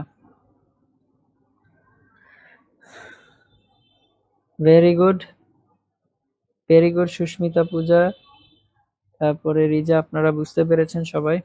ঠিক আছে, তাহলে চলেন আমরা সামনের দিকে আগাই। ওকে, আরেকটা কোশ্চেন এখানে দেওয়া হচ্ছে। কোশ্চেনটা কি, এবার এখানে 3টা ব্লক রাখা আছে, এখানে 2টা ব্লক না, আমরা কয়টা ব্লক রেখেছি? মোট 3টা ব্লক রেখেছি। আচ্ছা, ঋতু বলেছে যে ভাইয়া 3 কেজির জন্য n-0 কেন হলো? 3 কেজির জন্য n-0 কেন হলো, তার কারণটা হচ্ছে কি, দেখেন 3 কেজির উপরে শুধুমাত্র n বলেই কাজ করতেছে, কিন্তু এর উপরে কি আর কোনো ফোর্স আছে? পেছন দিকে আর কোনো ফোর্স আছে? নাই। আমি যখন এফবিডি আঁকলাম তখন কি পেয়েছি, 3 কেজির উপরে এই শুধুমাত্র একটা বল কাজ করতেছে। যেহেতু 3 কেজির উপরে একটা বল কাজ করতেছে, তার মানে এই দিক বরাবর ফোর্সের ভ্যালু কত? 0। তার মানে নেট ফোর্স কার সমান হবে? এম এর সমান হবে। ফোর্স না কিন্তু, সেটা কোন ধরনের ফোর্স? Net force. তাহলে নেট ফোর্স কত? n-0 বলতে পারি, ইজিক্যাল টু কত হবে? M a. এখন এইটা আসলে লিখা লাগে না, n equal to m e বলা যায়, বাট আপনাদেরকে ভালোভাবে ক্লিয়ারিফাই করার জন্য আমি এটা এইভাবে লিখেছি। আশা করি আপনি বুঝতে পেরেছেন ঋতু।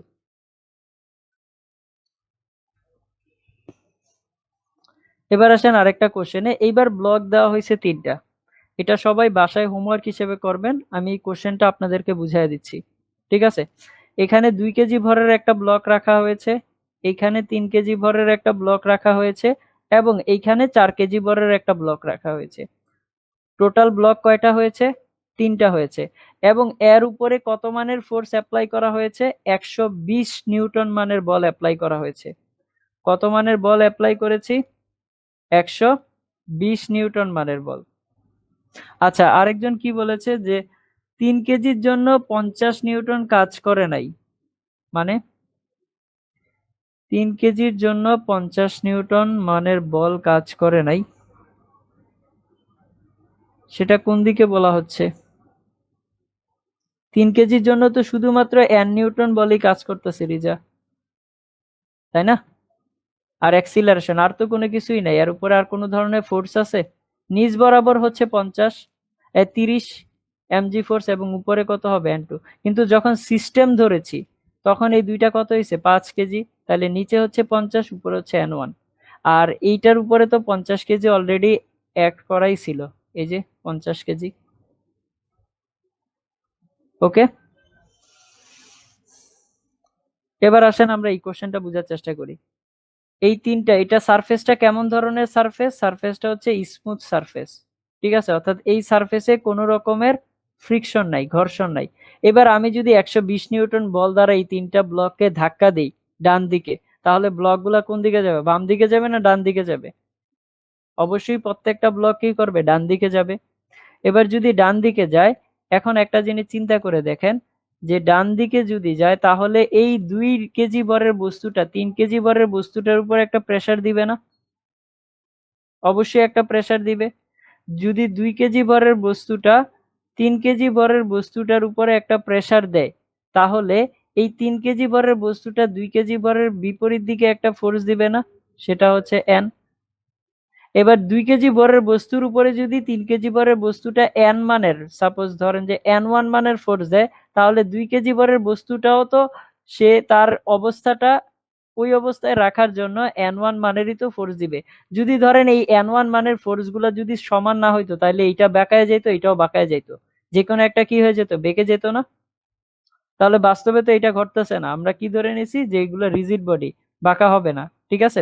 তাহলে দেখেন কেন আমরা এই নরমাল ফোর্সটা ইউজ করতে পারতেছি, তার কারণ হচ্ছে এটা একটা কন্টাক্ট সারফেস এবং এটাতে একে অপরকে কি করতেছে, প্রেসার দিচ্ছে। আচ্ছা, এবার আসেন যে 3 কেজি ভরের বস্তুটা 4 কেজি ভরের বস্তুটাকেও তো কি করবে, একটা প্রেসার দিবে। তাহলে 4 কেজি ভরের বস্তুর উপরে যদি N2 বলে প্রেসার দেয়, তাহলে 4 কেজি ভরের বস্তুটা ওই প্রেসারটা রিলিজ করার জন্য কি করবে, 3 কেজি ভরের বস্তুর উপরে N2 মানের ফোর্স দিবে। ক্লিয়ার? এখন আপনাকে বের করতে বলা হয়েছে যে ক নাম্বার কোশ্চেনটা কি? ক নাম্বার কোশ্চেন হচ্ছে ত্বরণ কত হবে, ত্বরণ কত হবে, এবং 2 নাম্বার কোশ্চেনটা কি, N1 এবং N2 এর মান নির্ণয় করো।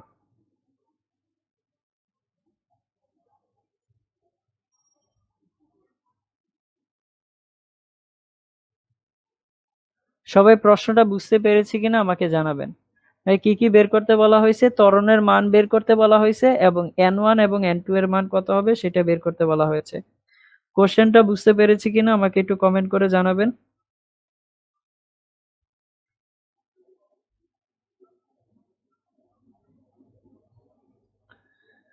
সবাই কোশ্চেনটা বুঝতে পেরেছি কিনা আমাকে একটু কমেন্ট করে জানাবেন। হ্যাঁ, একজনে প্রশ্ন করেছে যে এইচডব্লিউটাতে কি সিস্টেম ধরে করবেন কিনা। অবশ্যই সিস্টেম ধরে করতে পারেন। সিস্টেম ধরে করলে সেখানে কি পাবেন, ত্বরণের ভ্যালুটা পাবেন। সিস্টেম ধরে যদি করেন সেখান থেকে খুব সহজেই ত্বরণের ভ্যালু পেয়ে যাবেন। এবার ত্বরণের ভ্যালু বের করার পরে আপনি আলাদা আলাদা ভাবে এফবিডি ডায়াগ্রাম আঁকবেন। 1 কেজি 2 কেজির জন্য আলাদা আঁকবেন, 3 কেজির জন্য আলাদা আঁকবেন, 4 কেজির জন্য আলাদা আঁকবেন। আলাদা করে যদি আঁকেন তাহলে সেখান থেকে কি পাবেন, N1 N2 এর ভ্যালু পাবেন না? একবার ট্রাই করেন, নেক্সট ক্লাসে না পারলে আমি সলভ করে দেব। ঠিক আছে? এটা হোমওয়ার্ক রইল। সবাই অবশ্যই এই হোমওয়ার্ক গুলো করবেন। ওকে? আসেন আমরা সামনের দিকে আগাই।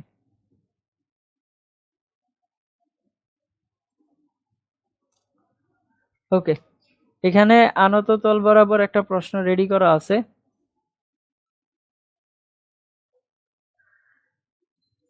ঠিক আছে, এবার দেখেন যে এখানে 7 কেজি ভরের একটা বস্তু রাখা হয়েছে। ঠিক আছে, এখানে কয় কেজি ভরের একটা বস্তু রাখা হয়েছে, 7 কেজি ভরের। এই অ্যাঙ্গেলটা কত ডিগ্রি, 37 ডিগ্রি। কত ডিগ্রি অ্যাঙ্গেল, 37 ডিগ্রি। আচ্ছা, এটাকে আমরা কি বলি, হেলানো তল বলি। হেলানো তল কোনটা, এই এক্স অ্যাক্সিস বরাবর কোনো অ্যাক্সিসটাকে যদি আমি উপরের দিকে শিফট করে দিই, এটা কি একটা এক্স অ্যাক্সিস ছিল না, এই অ্যাক্সিসটাকে যদি আমি উপরের দিকে শিফট করে দিই তাহলে সেটাই কি বলবো, হেলানো তল বলবো। এবার এই হেলানো তল বরাবর 7 কেজি ভরের একটা বস্তু রাখা হয়েছে। এখন এক্স অ্যাক্সিস কোনটা, এটা। ঠিক আছে, হ্যাঁ রিজা, এটা গ্রুপে সাবমিট করবেন। ওকে, এখন দেখেন এটা যদি 7 কেজি ভরের বস্তু হয় তাহলে এই দিক বরাবর এখানে একটা কন্টাক্ট সারফেস পাচ্ছি না, কন্টাক্ট সারফেস পাচ্ছি কিনা, এই যে এইখান বরাবর একটা কন্টাক্ট সারফেস পাচ্ছি, ইয়েলো কালারটা, যেহেতু 5 কেজি ভরের বস্তুটা এইখানে কন্টাক্ট অবস্থায় আছে, আবার কি সরি 7 কেজি ভরের বস্তুটা এখানে কন্টাক্ট অবস্থায় আছে, আবার কি করতেছে, এই হেলানো তলটাকে প্রেসার দিচ্ছে না। যদি প্রেসার দেয় তাহলে কন্টাক্ট অবস্থায় আছে আবার প্রেসারও দিচ্ছে, তাহলে কি আসবে, নর্মাল ফোর্স আসবে। যদি নর্মাল ফোর্স আসে, আপনাকে বের করতে বলা হয়েছে সেই নর্মাল ফোর্সের মান কত হবে। প্রথম প্রশ্ন হচ্ছে অবিলম্ব প্রতিক্রিয়া বলের মান কত হবে, অবিলম্ব প্রতিক্রিয়া বলের মান কত হবে।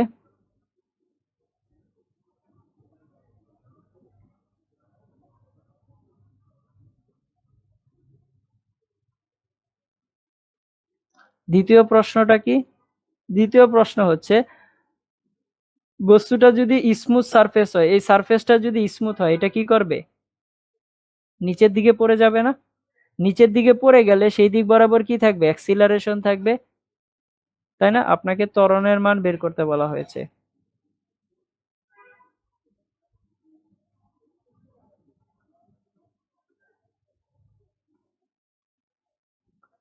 দুইটা প্রশ্ন, একটা হচ্ছে অবিলম্ব প্রতিক্রিয়া বলের মান কত হবে, এবং দ্বিতীয় প্রশ্নটা হচ্ছে ত্বরণের মান কত হবে। আমাকে সবাই আগে বলেন যে আপনারা কোশ্চেনটা বুঝতে পেরেছেন কিনা। যদি কোশ্চেনটা বুঝতে পারেন তাহলে আমি সামনের দিকে এটা বুঝিয়ে দেব। এখন সবাই এইটুকু আমাকে একটু কমেন্ট করে জানান যে প্রশ্নটা বুঝতে পেরেছেন কিনা।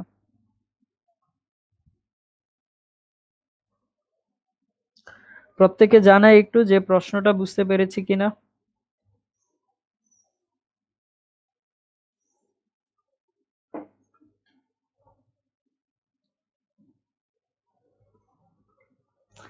ওকে, যদি বুঝতে পেরে থাকেন তাহলে চলেন এবার আমরা এটাকে সলভ করার ট্রাই করি।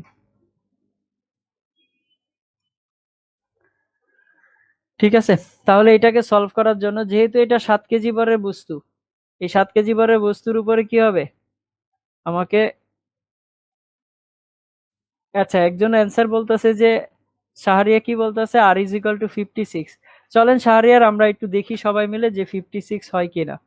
ঠিক আছে, তাহলে দেখেন এই 7 কেজি ভরের কি করতে হবে আমাকে, কম্পোনেন্ট করতে হবে, তাই না? উপাংশ করতে হবে। তাহলে এই 7 কেজি ভরের বস্তুর উপরে এমজি ফোর্স তো নিচের দিকে কাজ করতেছে, এটা আমরা জানি।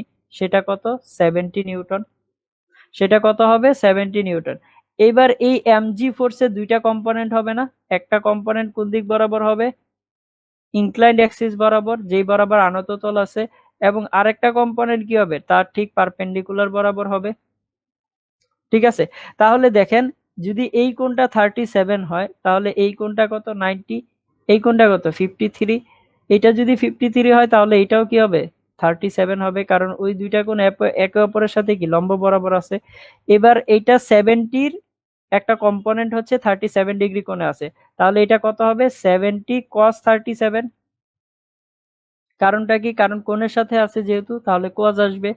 আর এটা কি আসবে? 70 sin 37। দুইটা কম্পোনেন্ট পাচ্ছি। ঠিক আছে, এখন এখন এইখানে যদি অবিলম্ব প্রতিক্রিয়া বল আসে সেটা কোন দিক হবে? এই যে কন্টাক্ট সারফেস, আমরা কি জানি অবিলম্ব প্রতিক্রিয়া বল কন্টাক্ট সারফেসের লম্ব বরাবর হয়, অর্থাৎ যেই বরাবর স্পর্শ আছে সেই বরাবরের লম্ব বরাবর হয়। তাহলে কন্টাক্ট সারফেস কোনটা? এটা না?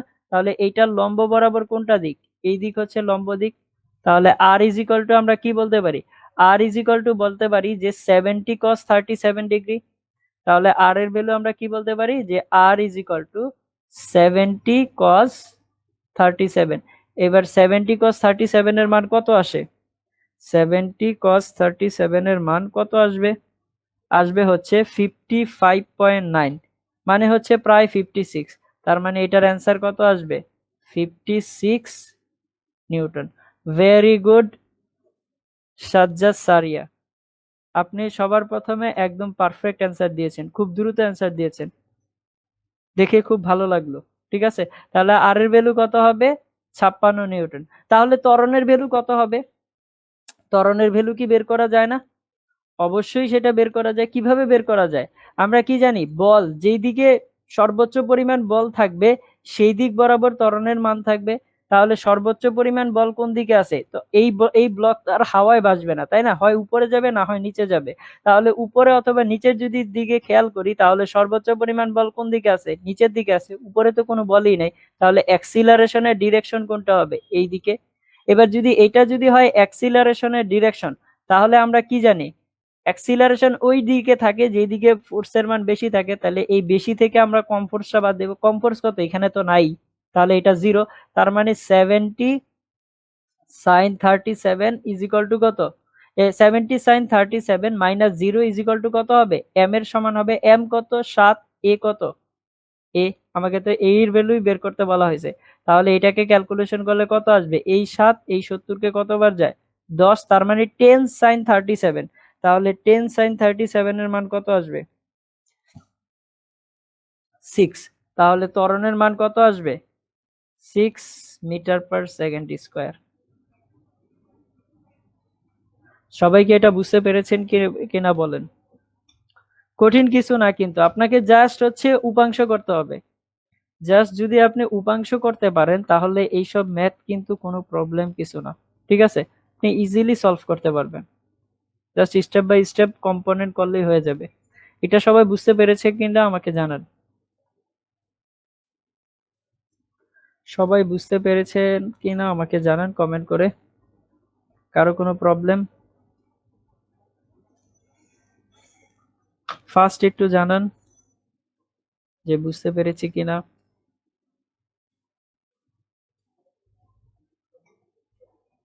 ভেরি গুড, সুস্মিতা পূজা বুঝতে পেরেছে। বাকিরা বুঝতে পেরেছেন কিনা আমাকে একটু কমেন্ট করে জানাবেন। ভেরি গুড ঋতু। ওকে, তাহলে চলেন আমরা আরেকটা কোশ্চেন দেখি। এটাও হেলানো তলের প্রশ্ন। ঠিক আছে, বাট এইখানে কি করা হয়েছে, একটা এক্সটার্নাল ফোর্স দেওয়া হয়েছে। সেটা কোন দিকে? এই দিক বরাবর একটা এক্সটার্নাল ফোর্স দিয়েছি। ওকে, তাহলে কোশ্চেনটা সবাই স্টেপ বাই স্টেপ বোঝার চেষ্টা করি যে অ্যাঙ্গেলটা কত ডিগ্রি করে আছে, হেলানো কোনটা, হেলানো তলটা 37 ডিগ্রি অ্যাঙ্গেলে আছে। ঠিক আছে, আপনার ভরের ভ্যালু কত? 5 কেজি ভরের একটা ব্লক রাখা আছে এইভাবে। এখন এই যে অ্যাঙ্গেলটা আছে, এই অ্যাঙ্গেলটা আপনাকে বলা হয়েছে যে এই দিক বরাবর, এই ব্লকটাকে এই দিক বরাবর একটা ফোর্সে টান দিচ্ছে। এখন সেই ফোর্সের মানটা কত? 10 নিউটন। ফোর্সের মান কত? 10 নিউটন। এবং এই যে অ্যাঙ্গেলটা, যে অ্যাঙ্গেলে করে টান দিচ্ছে, সেই অ্যাঙ্গেলটা হচ্ছে 37 ডিগ্রি। যদি সেই অ্যাঙ্গেলটা যদি হয় 37 ডিগ্রি, আপনাকে সেম প্রশ্ন করা হয়েছে যে এখানে যেহেতু ব্লকটা এই অবস্থায় আছে, তার মানে অবিলম্ব প্রতিক্রিয়া বল আছে। এখন অবিলম্ব প্রতিক্রিয়া বলের মানটা কত হবে? এবং ত্বরণ যে আছে অ্যাক্সিলারেশন এ, ব্লকটা হয় উপরে যাবে না হয় নিচেই তো যাবে, তাই না? সেই অ্যাক্সিলারেশনের মানও আপনাকে বের করতে বলা হয়েছে। তাহলে আপনাকে প্রশ্ন করা হয়েছে কি, অবিলম্ব প্রতিক্রিয়া বল বের করো।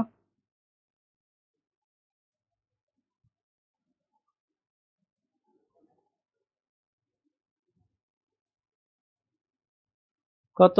এবং 2 নম্বর প্রশ্নটা কি, ত্বরণের মান কত হবে?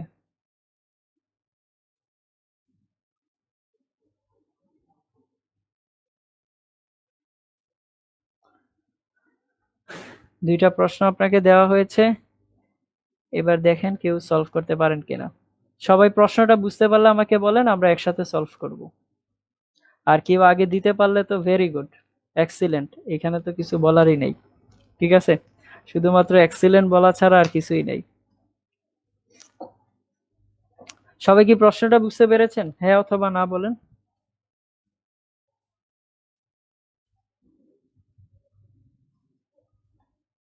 সবাই প্রশ্নটা বুঝতে পেরেছেন কিনা আমাকে জানান।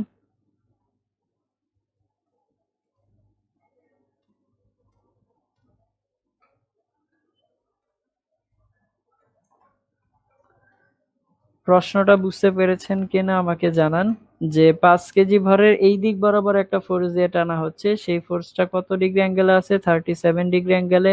হেলানো তল আছে 37 ডিগ্রি অ্যাঙ্গেলে। তাহলে আপনাকে বলা হয়েছে অবিলম্ব প্রতিক্রিয়া বল কত হবে এবং ত্বরণের মান কত হবে। তাসিন আহমেদ বলেছে প্রশ্ন বুঝে নাই। তাসিন আহমেদ, কি বলা হয়েছে দেখেন, এখানে এই যে একটা হেলানো তল আছে, মানে হেলানো তল কোনটা? আমরা যখন অ্যাক্সিসটাকে ঘুরায় দেব, ঠিক না?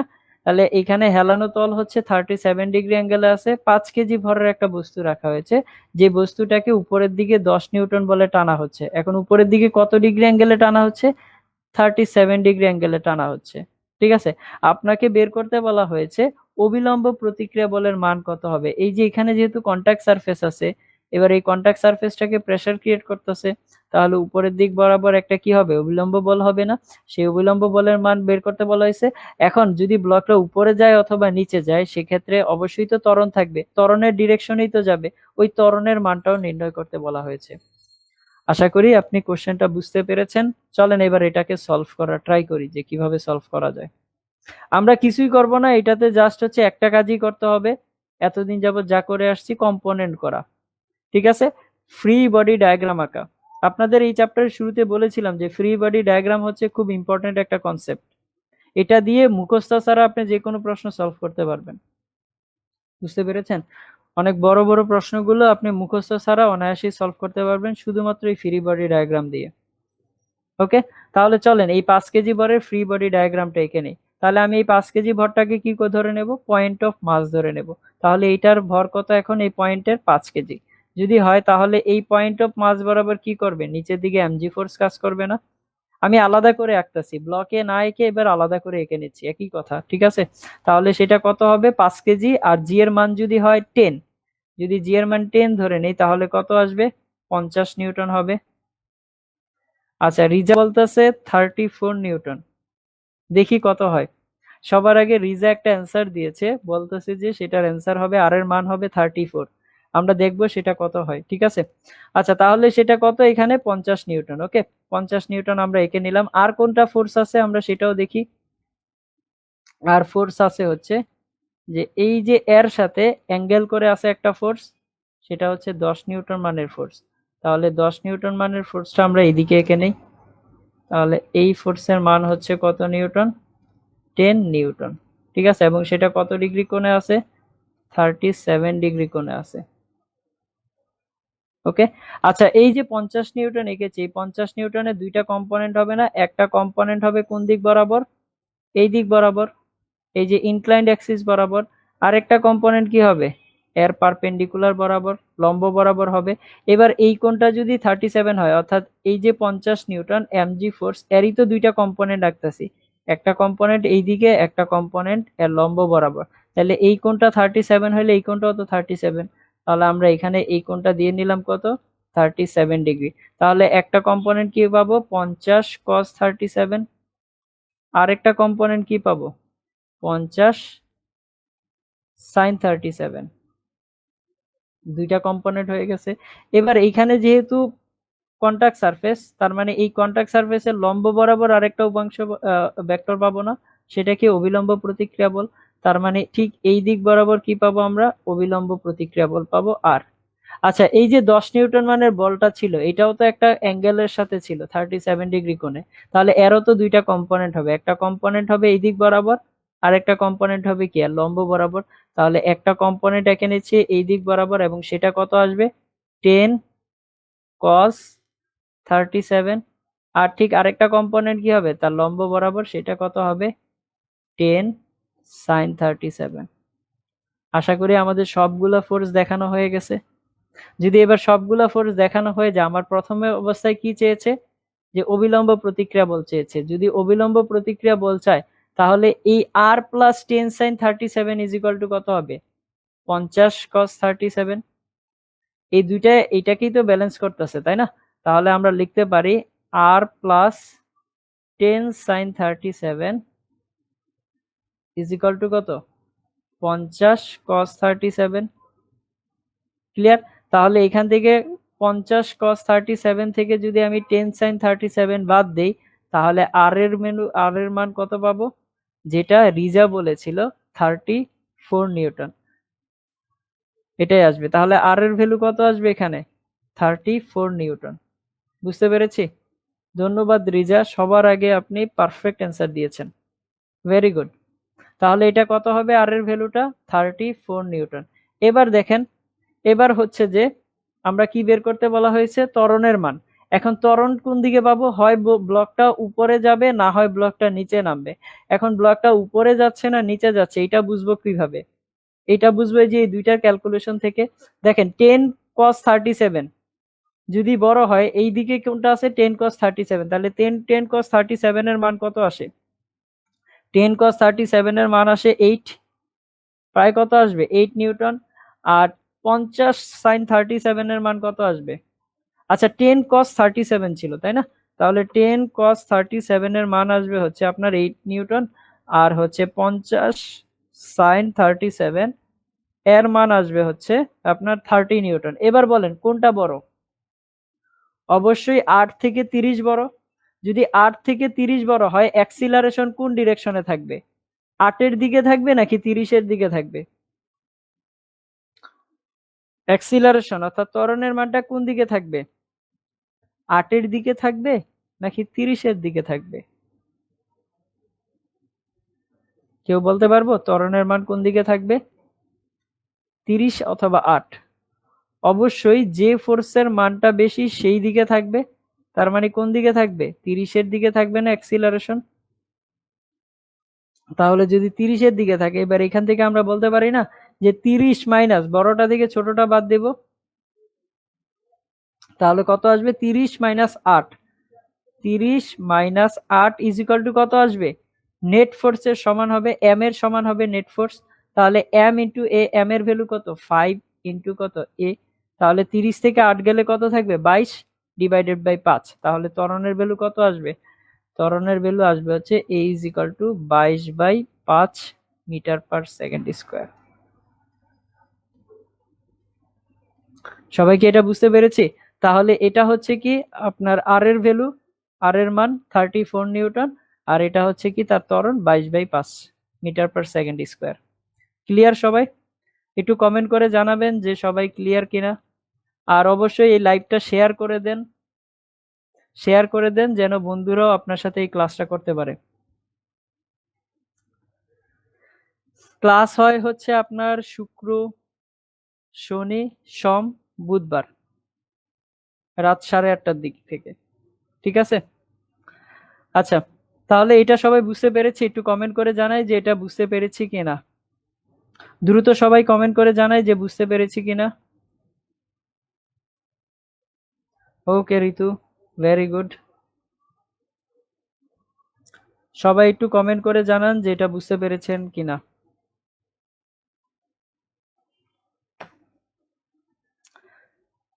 আচ্ছা, এখন আমরা আরেকটা কোশ্চেন দেখতেছি। এখানে হচ্ছে যে দুইটা কোশ্চেন, ঠিক আছে, মানে দুইটা ব্লক রাখা হয়েছে। কোশ্চেন একটা, কিন্তু এখানে রাখা হয়েছে কয়টা ব্লক? দুইটা ব্লক। কত ডিগ্রি অ্যাঙ্গেলে রাখা হয়েছে? 37 ডিগ্রি অ্যাঙ্গেলে। হেলানো তলটা কত? 37 ডিগ্রি। ঠিক আছে, এখানে আমরা একটা ব্লক রেখেছি কত কেজি ভরের? 2 কেজি ভরের। আরেকটা ব্লক হচ্ছে 3 কেজি ভরের। একটা 2 কেজি ভরের, আরেকটা হচ্ছে 3 কেজি ভরের, দুইটা ব্লক। ঠিক আছে, এখন দেখেন এই 2 কেজি ভরের ব্লক এবং 3 কেজি ভরের ব্লক একে অপরকে কি করতেছে? প্রেস করতেছে না? 2 কেজি ভরের ব্লকটা 3 কেজি ভরের ব্লকের উপরে কি করতেছে? প্রেসার দিচ্ছে কিনা? অবশ্যই দিচ্ছে। আবার 3 কেজি ভরের ব্লক 2 কেজি ভরের ব্লকের উপরে কি করতেছে? প্রেসার দিতেছে। ঠিক আছে, আচ্ছা যদি এই অবস্থায় রেখে দিই, এই অবস্থায় যদি রেখে দিই, এটা কোন দিকে যাবে? যেহেতু এটা স্মুথ সারফেস, নিচের দিকেই তো পড়বে, তাই না? কোন দিকে পড়বে? নিচের দিকে পড়বে। এখন আপনাকে বের করতে বলা হয়েছে, এখানে আর অবিলম্ব প্রতিক্রিয়া বল চাওয়া হয়নি, আপনার কাছে জানতে চাওয়া হয়েছে যে এই যে 2 কেজি 3 কেজি ভরের বস্তুটা 2 কেজি ভরের উপরে একটা N1 মানের ফোর্স দিচ্ছে। কত মানের ফোর্স দিচ্ছে? যে এটা একটা কন্টাক্ট সারফেস না? কন্টাক্ট সারফেস হলে একে অপরকে প্রেস করতেছে, যদি প্রেস করে তাহলে কি হবে? এখানে নর্মাল ফোর্স আসবে। এখন নর্মাল ফোর্স আসবে কিনা সেটাই আমরা বের করব। ঠিক আছে, তাহলে আপনাকে বের করতে বলা হয়েছে এখানে এন এর ভ্যালুটা, অর্থাৎ 2 কেজি 3 কেজি ভরের বস্তুটা 2 কেজি ভরের বস্তুর উপরে যে বলে প্রেসার দিচ্ছে সেই বলের মানটা। আবার 2 কেজি ভরের বস্তুটা উল্টো দিকে কি করবে? 3 কেজি ভরের বস্তুর উপরে সেম বলেই তো একটা প্রেসার দিবে, তাই না? অর্থাৎ সেম বলে যদি আপনাকে বল প্রয়োগ করে তাহলে সেই বলের মানটাও কি হবে? এনই তো হবে। এখন আপনাকে বের করতে বলা হয়েছে এই এন এর মান কত হবে। এন এর মান নির্ণয় করো। আপনাকে কি বের করতে বলা হয়েছে? এই এন এর মান কত হবে সেটাই বের করতে বলা হয়েছে। কোশ্চেনটা কি সবাই বুঝতে পেরেছি কিনা একটু বলেন, তারপরে এটা আমি সলভ করে দেব। সবাই আমার সাথে সাথে দেখবেন কোশ্চেনটা আমরা বুঝতে পারছি কিনা বলেন। আমাদের এটা হইলে আর একটা কোশ্চেন করাবো, দেন ক্লাস শেষ। কোশ্চেনটা কি সবাই বুঝতে পেরেছি? হ্যাঁ অথবা না বলি, দ্রুত বলেন।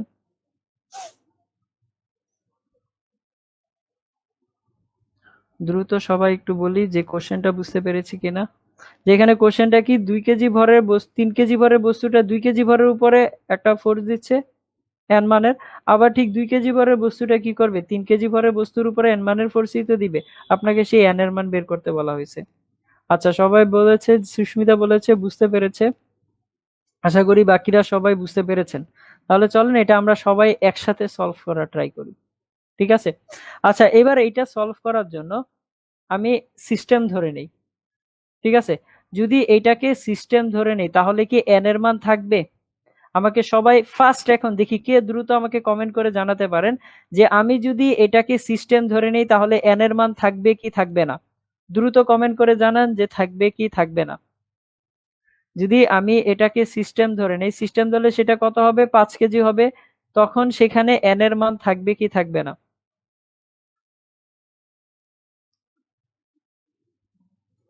সিস্টেম ধরার পরে n এর মান থাকবে কি থাকবে না?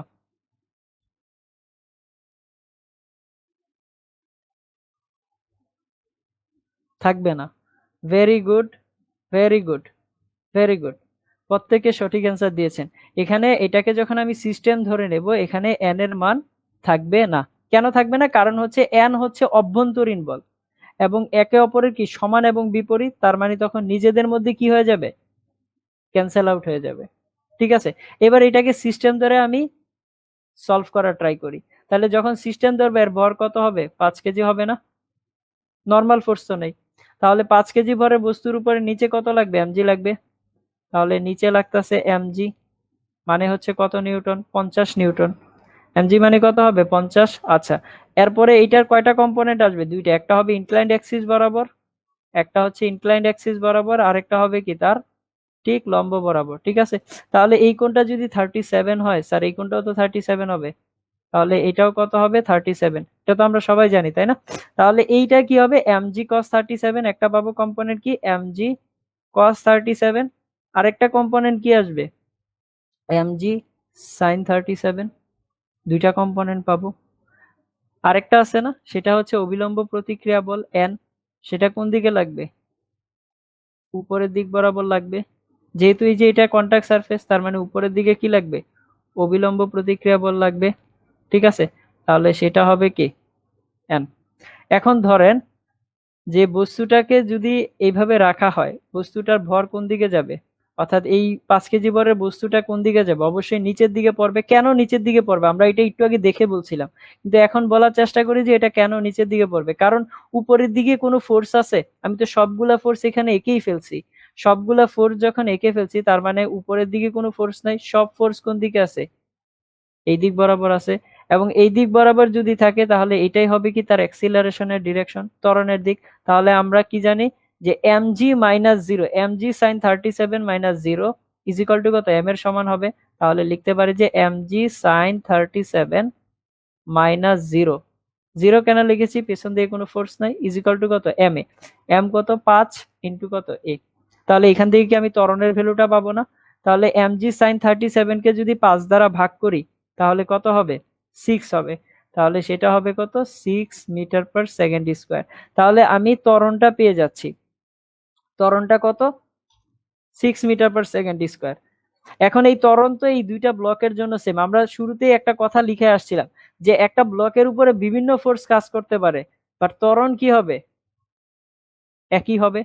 ত্বরণ কি বিভিন্ন রকমের হবে? বিভিন্ন রকমের হবে না। আমরা লিখে আসছি না কথাগুলো?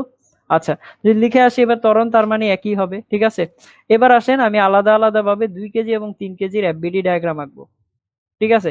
যদি 2 কেজির জন্য এফবিডি ডায়াগ্রাম আঁকি তাহলে কি কি দাঁড়াবে একটু বোঝার চেষ্টা করি। 2 কেজির জন্য আঁকবো। ঠিক আছে? তাহলে 2 কেজির জন্য নিচে কত কাজ করবে? mg। তাহলে mg মানে কত হবে? 20 নিউটন। তাহলে এই 20 নিউটনের দুইটা কম্পোনেন্ট, একটা হবে ইনক্লাইন্ড অ্যাক্সিস বরাবর, আরেকটা হবে কি এই বরাবর। তাহলে এই কোণটা কত হবে? ওইটা যদি 37 হয়, এই কোণটা যদি 37 হয় তাহলে এটাও 37। তার মানে এটা হবে 20 cos 37। আর এই কোণটা কত আসবে? 20 sin 37। M I right? আচ্ছা, আর কোনো ফোর্স আছে এই 2 কেজি ভরের বস্তুর উপরে? অবশ্যই। এই যে 2 কেজি ভরের বস্তুর উপরে এই n নিউটন মানের ফোর্সটা আছে না? তাহলে এই n নিউটন মানের ফোর্সটাও তো এখানে আসবে। তাহলে এই দিকে হবে কত? n। এবার এই বস্তুটার অ্যাক্সিলারেশন কোন দিকে থাকবে? এই দিকেই তো থাকবে। তাহলে এটাই হচ্ছে ত্বরণের দিক। তাহলে এখান থেকে আমি n এর মান কিভাবে বের করতে পারি দেখেন তো? n এর মান যদি আমি এখান থেকে ইকুয়েশনটা লিখতে চাই তাহলে কি লিখবো? যে নেট ফোর্স কার সমান হবে? m এর সমান। তাহলে 20 sin 37 plus n minus 0 is equal two m এ। তাহলে লিখতে পারি যে 20 sin 37 plus n minus 0। Minus 0 কেন? পেছনে কোনো ফোর্স নাই। ইজ ইকুয়াল টু কার সমান হবে? এম এর সমান হবে। এম কত? 2, এ কত? এ। ঠিক আছে, এর ভ্যালু তো 6 আমরা জানি, তাহলে এখানেও বসাই দিতে পারি।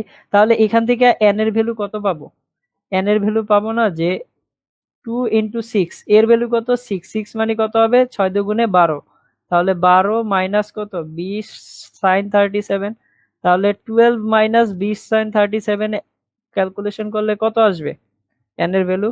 12 মাইনাস কত? 20 সাইন 37, তাহলে আসবে হচ্ছে আপনার অ্যান্সার 0। তাহলে অ্যান্সার কত আসবে? 20 সাইন 37 মানে কত? 12, তাহলে 12 মাইনাস 12 মানে কত? 0। তার মানে এন এর ভ্যালু এখানে কত আসতেছে? 0 আসতেছে। বুঝার চেষ্টা করেন, আমি যদি 3 কেজির জন্য এফবিডি রাখি, আপনারা 3 কেজির জন্য বাসায় ট্রাই করেন। ঠিক আছে, যদি 3 কেজির জন্য আঁকেন ফ্রি বডি ডায়াগ্রামটা, তখন দেখবেন যে এন এর মান 0 আসতেছে, তখনও 0 আসতেছে। এখন আমরা একটা কনসেপ্টে আসবো, সেটা হচ্ছে যে আমি আপনাদেরকে শুরুতে বলেছিলাম যখন নর্মাল ফোর্স সম্পর্কে বলি, যে নর্মাল ফোর্স কখন আসবে? যদি কন্টাক্ট সারফেস আসে তখন নর্মাল ফোর্স আসবে। শুধু কি কন্টাক্ট সারফেস থাকলেই হবে? একে অপরকে কি করতে হবে? প্রেস করতে হবে না? একে অপরকে প্রেস করলে তখন কন্টাক্ট নর্মাল ফোর্স আসবে। এইখানে দেখেন দুইটা ব্লকই কি করতেছে? এ ত্বরণ নিয়ে পড়তেছে। দুইটা ব্লকেই কি সেম ত্বরণ নিয়ে পড়তেছে না? যদি সেম ত্বরণ নিয়ে দুইটা ব্লক নিচের দিকে পড়তে থাকে, তাদের মধ্যে একে অপরকে কি কেউ প্রেস করবে? দুইটা ব্লকে একই ত্বরণে পড়তেছে, তাহলে একে অপরকে কি কেউ প্রেস করবে? করবে না তো। যদি প্রেস না করে, তাহলে সেখানে কন্টাক্ট থাকলেও এন এর মান কত আসবে? 0 হবে। কন্টাক্ট থাকলেও নর্মাল ফোর্সের মান কত আসবে? 0 হবে। এটাই আমি আপনাদেরকে প্রথম দিন বলেছিলাম যে অবিলম্ব প্রতিক্রিয়া বল তখনই আসবে যখন একে অপরকে প্রেস করবে। কন্টাক্ট থাকলে যে সংস্পর্শে থাকলেই যে নর্মাল ফোর্স আসবে ব্যাপারটা তা না। ব্যাপারটা কি দাঁড়াচ্ছে? যে সংস্পর্শে থেকে একে অপরকে প্রেস করা লাগবে। যদি প্রেস করে তখনই কি আসবে? নর্মাল ফোর্স আসবে। এই কথাগুলো আপনারা নিজের ভাষায় লিখে রাখতে পারেন এই ম্যাথটার নিচে। ঠিক আছে, এবার বলেন যে সবাই এটা আমরা বুঝতে পেরেছি কিনা। দ্রুত বলি যে আমরা বুঝতে পারছি কিনা, দেন আরেকটা ম্যাথ করবো, দেন ক্লাস শেষ। সবাই একটু দ্রুত বলেন যে বুঝতে পেরেছেন কিনা, দ্রুত বলেন। আমরা কি এটা বুঝতে পেরেছি? সবাই একটু দ্রুত কমেন্ট করে জানাই যে বুঝতে পেরেছি কিনা।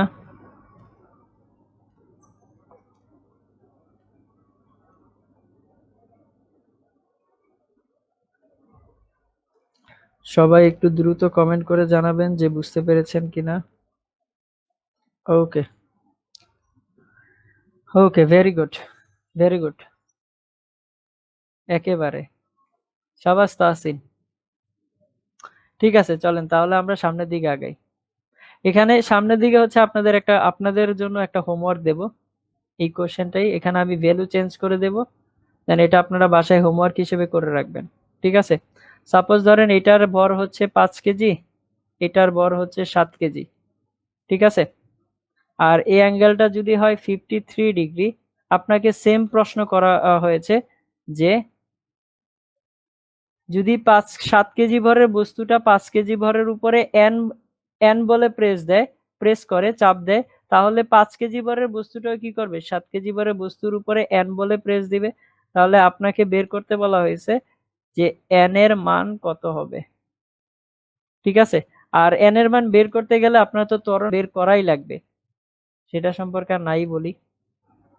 ওকে, ত্বরণটাও বের করে নেবেন। লাস্ট একটা কোশ্চেন পড়াবো, লাস্ট একটা প্রশ্ন, সেটা টেনশন বল দিয়ে। ঠিক আছে, সবাই এটা উঠানো হয়েছে? এই প্রশ্নটা কি সবাই বুঝতে পেরেছি? জাস্ট একটু কোশ্চেন কমেন্ট করে দেন, হ্যাঁ বুঝতে পারছি। সবাই কি এটা বুঝতে পেরেছি? হ্যাঁ অথবা না। এটা এখন করার প্রয়োজন নেই, এটা আপনারা বাসায় হোমওয়ার্ক হিসেবে করে ফেলবেন। ওকে, ঠিক আছে, তাহলে চলেন আরেকটা প্রশ্ন, লাস্ট প্রশ্ন এটা, এটা আজকের জন্য আমাদের লাস্ট প্রশ্ন। এখানে ধরেন 2 কেজি ভরের একটা বস্তু আছে। এখানে কয় কেজি ভরের একটা বস্তু? 2 কেজি ভরের একটা বস্তু, এবং এইখানে আপনার 3 কেজি ভরের একটা বস্তু আছে। এই দুইটা বস্তুকে দড়ি দ্বারা টান দেওয়া হচ্ছে। কি দ্বারা টান দেওয়া হচ্ছে? দড়ি দ্বারা। এবং কত নিউটন বলে টান দিচ্ছি আমরা?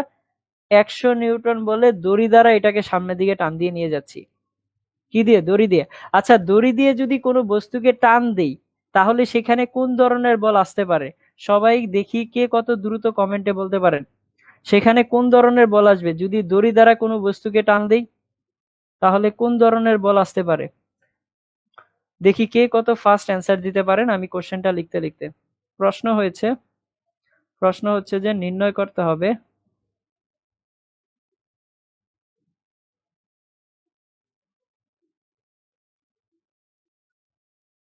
ত্বরণ কত হবে।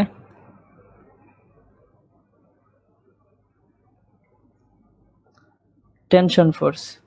Very good, very good, very good. বাহ, তো সবাই খুব ভালো পারেন। তাহলে এখানে কি আসবে? টেনশন ফোর্স আসবে। তাহলে ত্বরণের মান চাইছে এবং সেকেন্ড কোশ্চেনটা কি? টেনশন ফোর্স কত, টেনশন বল কত হবে। চলেন এটা সবাই আমরা একসাথে করি, ঠিক আছে? সবাই এটা একসাথে করার ট্রাই করি। Very good Tasin Ahmed. এবার এটাকে আমরা একসাথে করার ট্রাই করি, ঠিক আছে? 2 কেজি ভরের বস্তু 3 কেজি ভরের বস্তুর সাথে দড়ি দ্বারা টান দেওয়া হয়েছে, দড়ি দ্বারা লাগানো আছে এবং সেটাকে কত নিউটন বলে টান দেওয়া হচ্ছে? 100 নিউটন বলে। আচ্ছা, সারফেসটা কোন ধরনের সারফেস? Smooth surface. তাহলে ব্লক দুইটা কোন দিকে যাবে? সামনের দিকে যাবে। এই দিক বরাবর যাবে, ডান দিকে, যেহেতু কোনো ঘর্ষণ টর্ষণ নাই। আচ্ছা, এবার আসেন যে এই ব্লকের উপরে আমরা কি করব? টেনশন ফোর্স আসবো, তা আঁকবো। তাহলে যদি এই ব্লক থেকে টেনশন ফোর্স আঁকতে চাই তাহলে এই ব্লকের উপরে দাঁড়ায় আমাকে কি করতে হবে বলেন তো? ছাতা খুলতে হবে। ব্লকের উপরে দাঁড়ায় আমাকে কি করতে হবে? ছাতা খুলতে হবে। তাহলে ব্লকের উপরে দাঁড়ালাম, এখান থেকে আমি কি করব? ছাতা খুলবো। ছাতা খুললে টেনশন ফোর্সের ডিরেকশন এটা হবে না? তাহলে এটা হচ্ছে একটা টেনশন বল।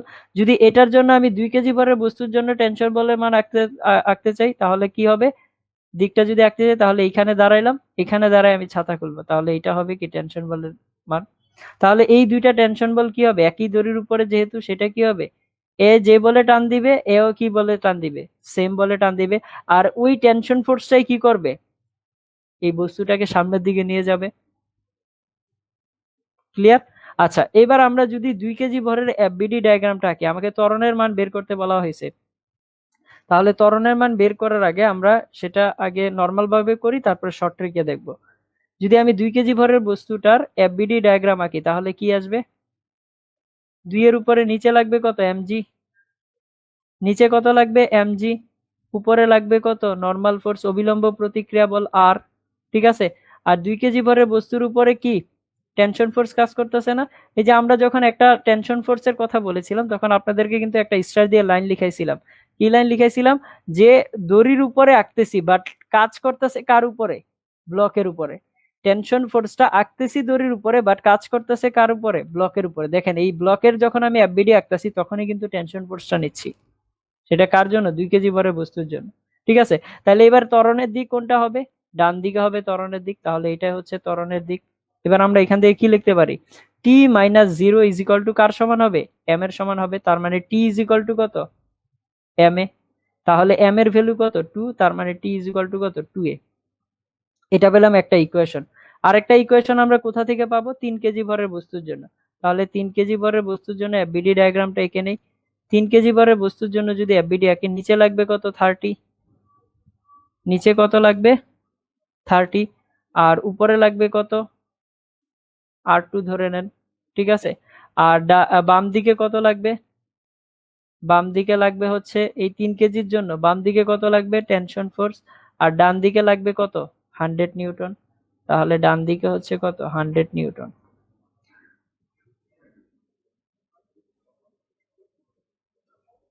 3 কেজি ভরের বস্তুর উপরে বসলে 2 কেজি ছাতা খুলতে হবে না? 3 কেজি ভরের বস্তুর উপরে বসে ছাতা খুলেন। ছাতা খুললে ডিরেকশন কোনটা হবে? এইদিকে হবে না? তাহলে এটার জন্য গেছে এটা। আবার 2 কেজি ভরের বস্তুর উপরে বসে যখন ছাতা খুলবো সুস্মিতা, তাহলে এইদিকে ছাতা খুলতে হবে। তাহলে এইটাই হবে টেনশন ফোর্সের ডিরেকশন। যার উপরে আমরা টেনশন ফোর্স আঁকবো সেই দিক বরাবর ছাতা খুলে দেব। ঠিক আছে? তাহলে এবার আসেন যে অ্যাক্সিলারেশন কোন দিকে হবে এই 3 কেজির জন্য? অবশ্যই সেটা ডান দিকে। তাহলে এখান থেকে আমরা কি লিখবো? 100 minus T is equal to কত? M A. এম কত? 3 কেজি যেহেতু, তার মানে কত? 3 ইন্টু কত? এ। তাহলে এটাকে বললাম হচ্ছে 2 নাম্বার ইকুয়েশন। এবার এটা যদি হয় 2 নাম্বার ইকুয়েশন, এবার 1 নাম্বার ইকুয়েশনের ভ্যালুটা আমি 2 নাম্বার ইকুয়েশনে বসাই দিতে পারি না? তাহলে বসাই দিই, যে এখানে লিখে দেই যে পুট, আমরা পেজটা চেঞ্জ করে নিচ্ছি। আচ্ছা এখানেই লিখি যে 1 এর ভ্যালুটা আমরা কোথায় বসাবো? 2 নং এ বসিয়ে পাই। 1 নং এর মান 2 নং এ বসাই। যদি 1 নং এর মানটা আমরা 2 নং এ বসাই তাহলে কি পাবো?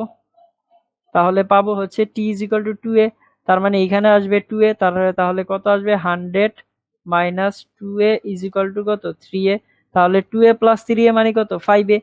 5a কে আমরা যদি 100 দ্বারা ভাগ দেই, 100/5 মানে কত আসবে? এর ভ্যালু কত আসবে? 20। তাহলে অ্যাক্সিলারেশন কত পাবো? ত্বরণ পাবো 20 মিটার/সেকেন্ড স্কয়ার। যদি ত্বরণ আসে 20 মিটার/সেকেন্ড স্কয়ার, এবার কি টেনশনের ভ্যালু বের করা যাবে না? অবশ্যই বের করা যাবে। কোথায় কোথায় বসাইলে পাবো? এবার আমি 1 এ বসাই অথবা 2 এ বসাই। তাহলে এর ভ্যালুটা আমি যদি 1 নং এ বসাই দিই তাহলে কত পাবো? এর ভ্যালু আমি 1 নং এ বসাই দিলে পাবো 20 × 2 মানে কত? 2 × 20 মানে হচ্ছে কত? 40 নিউটন। তাহলে টেনশনের ভ্যালুটাও আমরা কত পাবো? 40 নিউটন পাবো। তাহলে আমাদের দুইটা বের করা হয়ে গেল না? এটাই হচ্ছে আমাদের অ্যান্সার। রিজা 10 কেন বলেছেন আপনি? অ্যাক্সিলারেশন তো 20 আসবে। 5 100/5 তার মানে কত আসবে? 20 আসবে না? তাহলে 20 আর ওইখানে কত থাকবে? এই এর ভ্যালুটা যদি আমি এটার মধ্যে বসাই দিই তাহলে টেনশন কত আসবে? 20 × 2 তার মানে 40 নিউটন। আশা করি বুঝতে পেরেছেন রিজা। চলেন আপনাদের লাস্ট একটা কোশ্চেন দিয়ে দিই, এটা হোমওয়ার্ক হিসেবে। একটা কোশ্চেন দিয়ে দিব এখন, সেটা হোমওয়ার্ক হিসেবে বাসায় সলভ করবেন। সবাই এটা বুঝতে পেরেছেন কিনা জানান। এটা বুঝতে পারলে একটা কোশ্চেন দিয়ে ক্লাস শেষ। আচ্ছা ঠিক আছে, রিজা বুঝতে পেরেছে। তাহলে চলেন আমরা একটা হোমওয়ার্ক দিচ্ছি আপনাদের, এটা বাসায় করবেন। 3টা ব্লক দেওয়া আছে, ঠিক আছে? এখানে এটা হচ্ছে 2 কেজি, এটা 4 কেজি, এটা 3 কেজি, এটা 5 কেজি ধরে নেন, ঠিক আছে? তাহলে 2 4 5, এটা ধরেন যে কত নিউটন বল দ্বারা টানা হচ্ছে? 300 নিউটন বল দ্বারা সামনের দিকে টানা হচ্ছে, ঠিক আছে? তাহলে কি করতে হবে? 5 কেজি ভরের বস্তুটার উপরে যদি আমি যেহেতু দড়ি দ্বারা টানতাছি তাহলে কি হবে? এখানে একটা টেনশন ফোর্স আসবে, T1 ধরে নিচ্ছে। আবার 4 কেজির উপরে বসে যদি আমি ছাতা খুলি তাহলে এখানে কি আসবে? T1 হবে। আবার এটার জন্য কত আসবে? T2 হবে। আবার এটার জন্য কত আসবে? 2 কেজির জন্য T2 হবে। সেম বলেই তো টানবে একে অপরকে। তাহলে এবার আপনাকে বের করতে বলা হয়েছে যে ত্বরণের মান কত হবে? প্রথম প্রশ্ন,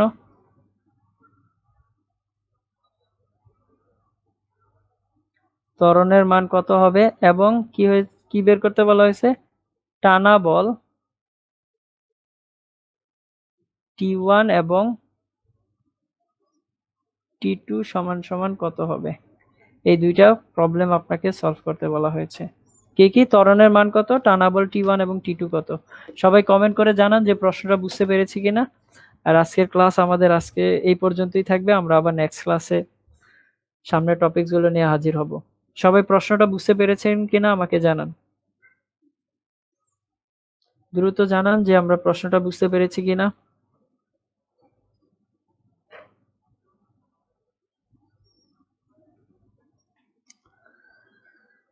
সবাই প্রশ্নটা বুঝতে পেরেছেন কিনা আমাকে জানান। ওকে ওকে, যদি বুঝতে পারেন তাহলে আজকে আমাদের ক্লাস এই পর্যন্তই থাকুক। আমরা আবার নেক্সট ক্লাসে হাজির হব, ঠিক আছে? সে অবধি আপনারা সবাই ভালো থাকেন। আল্লাহ হাফেজ। আবার দেখা হবে নেক্সট ক্লাসে।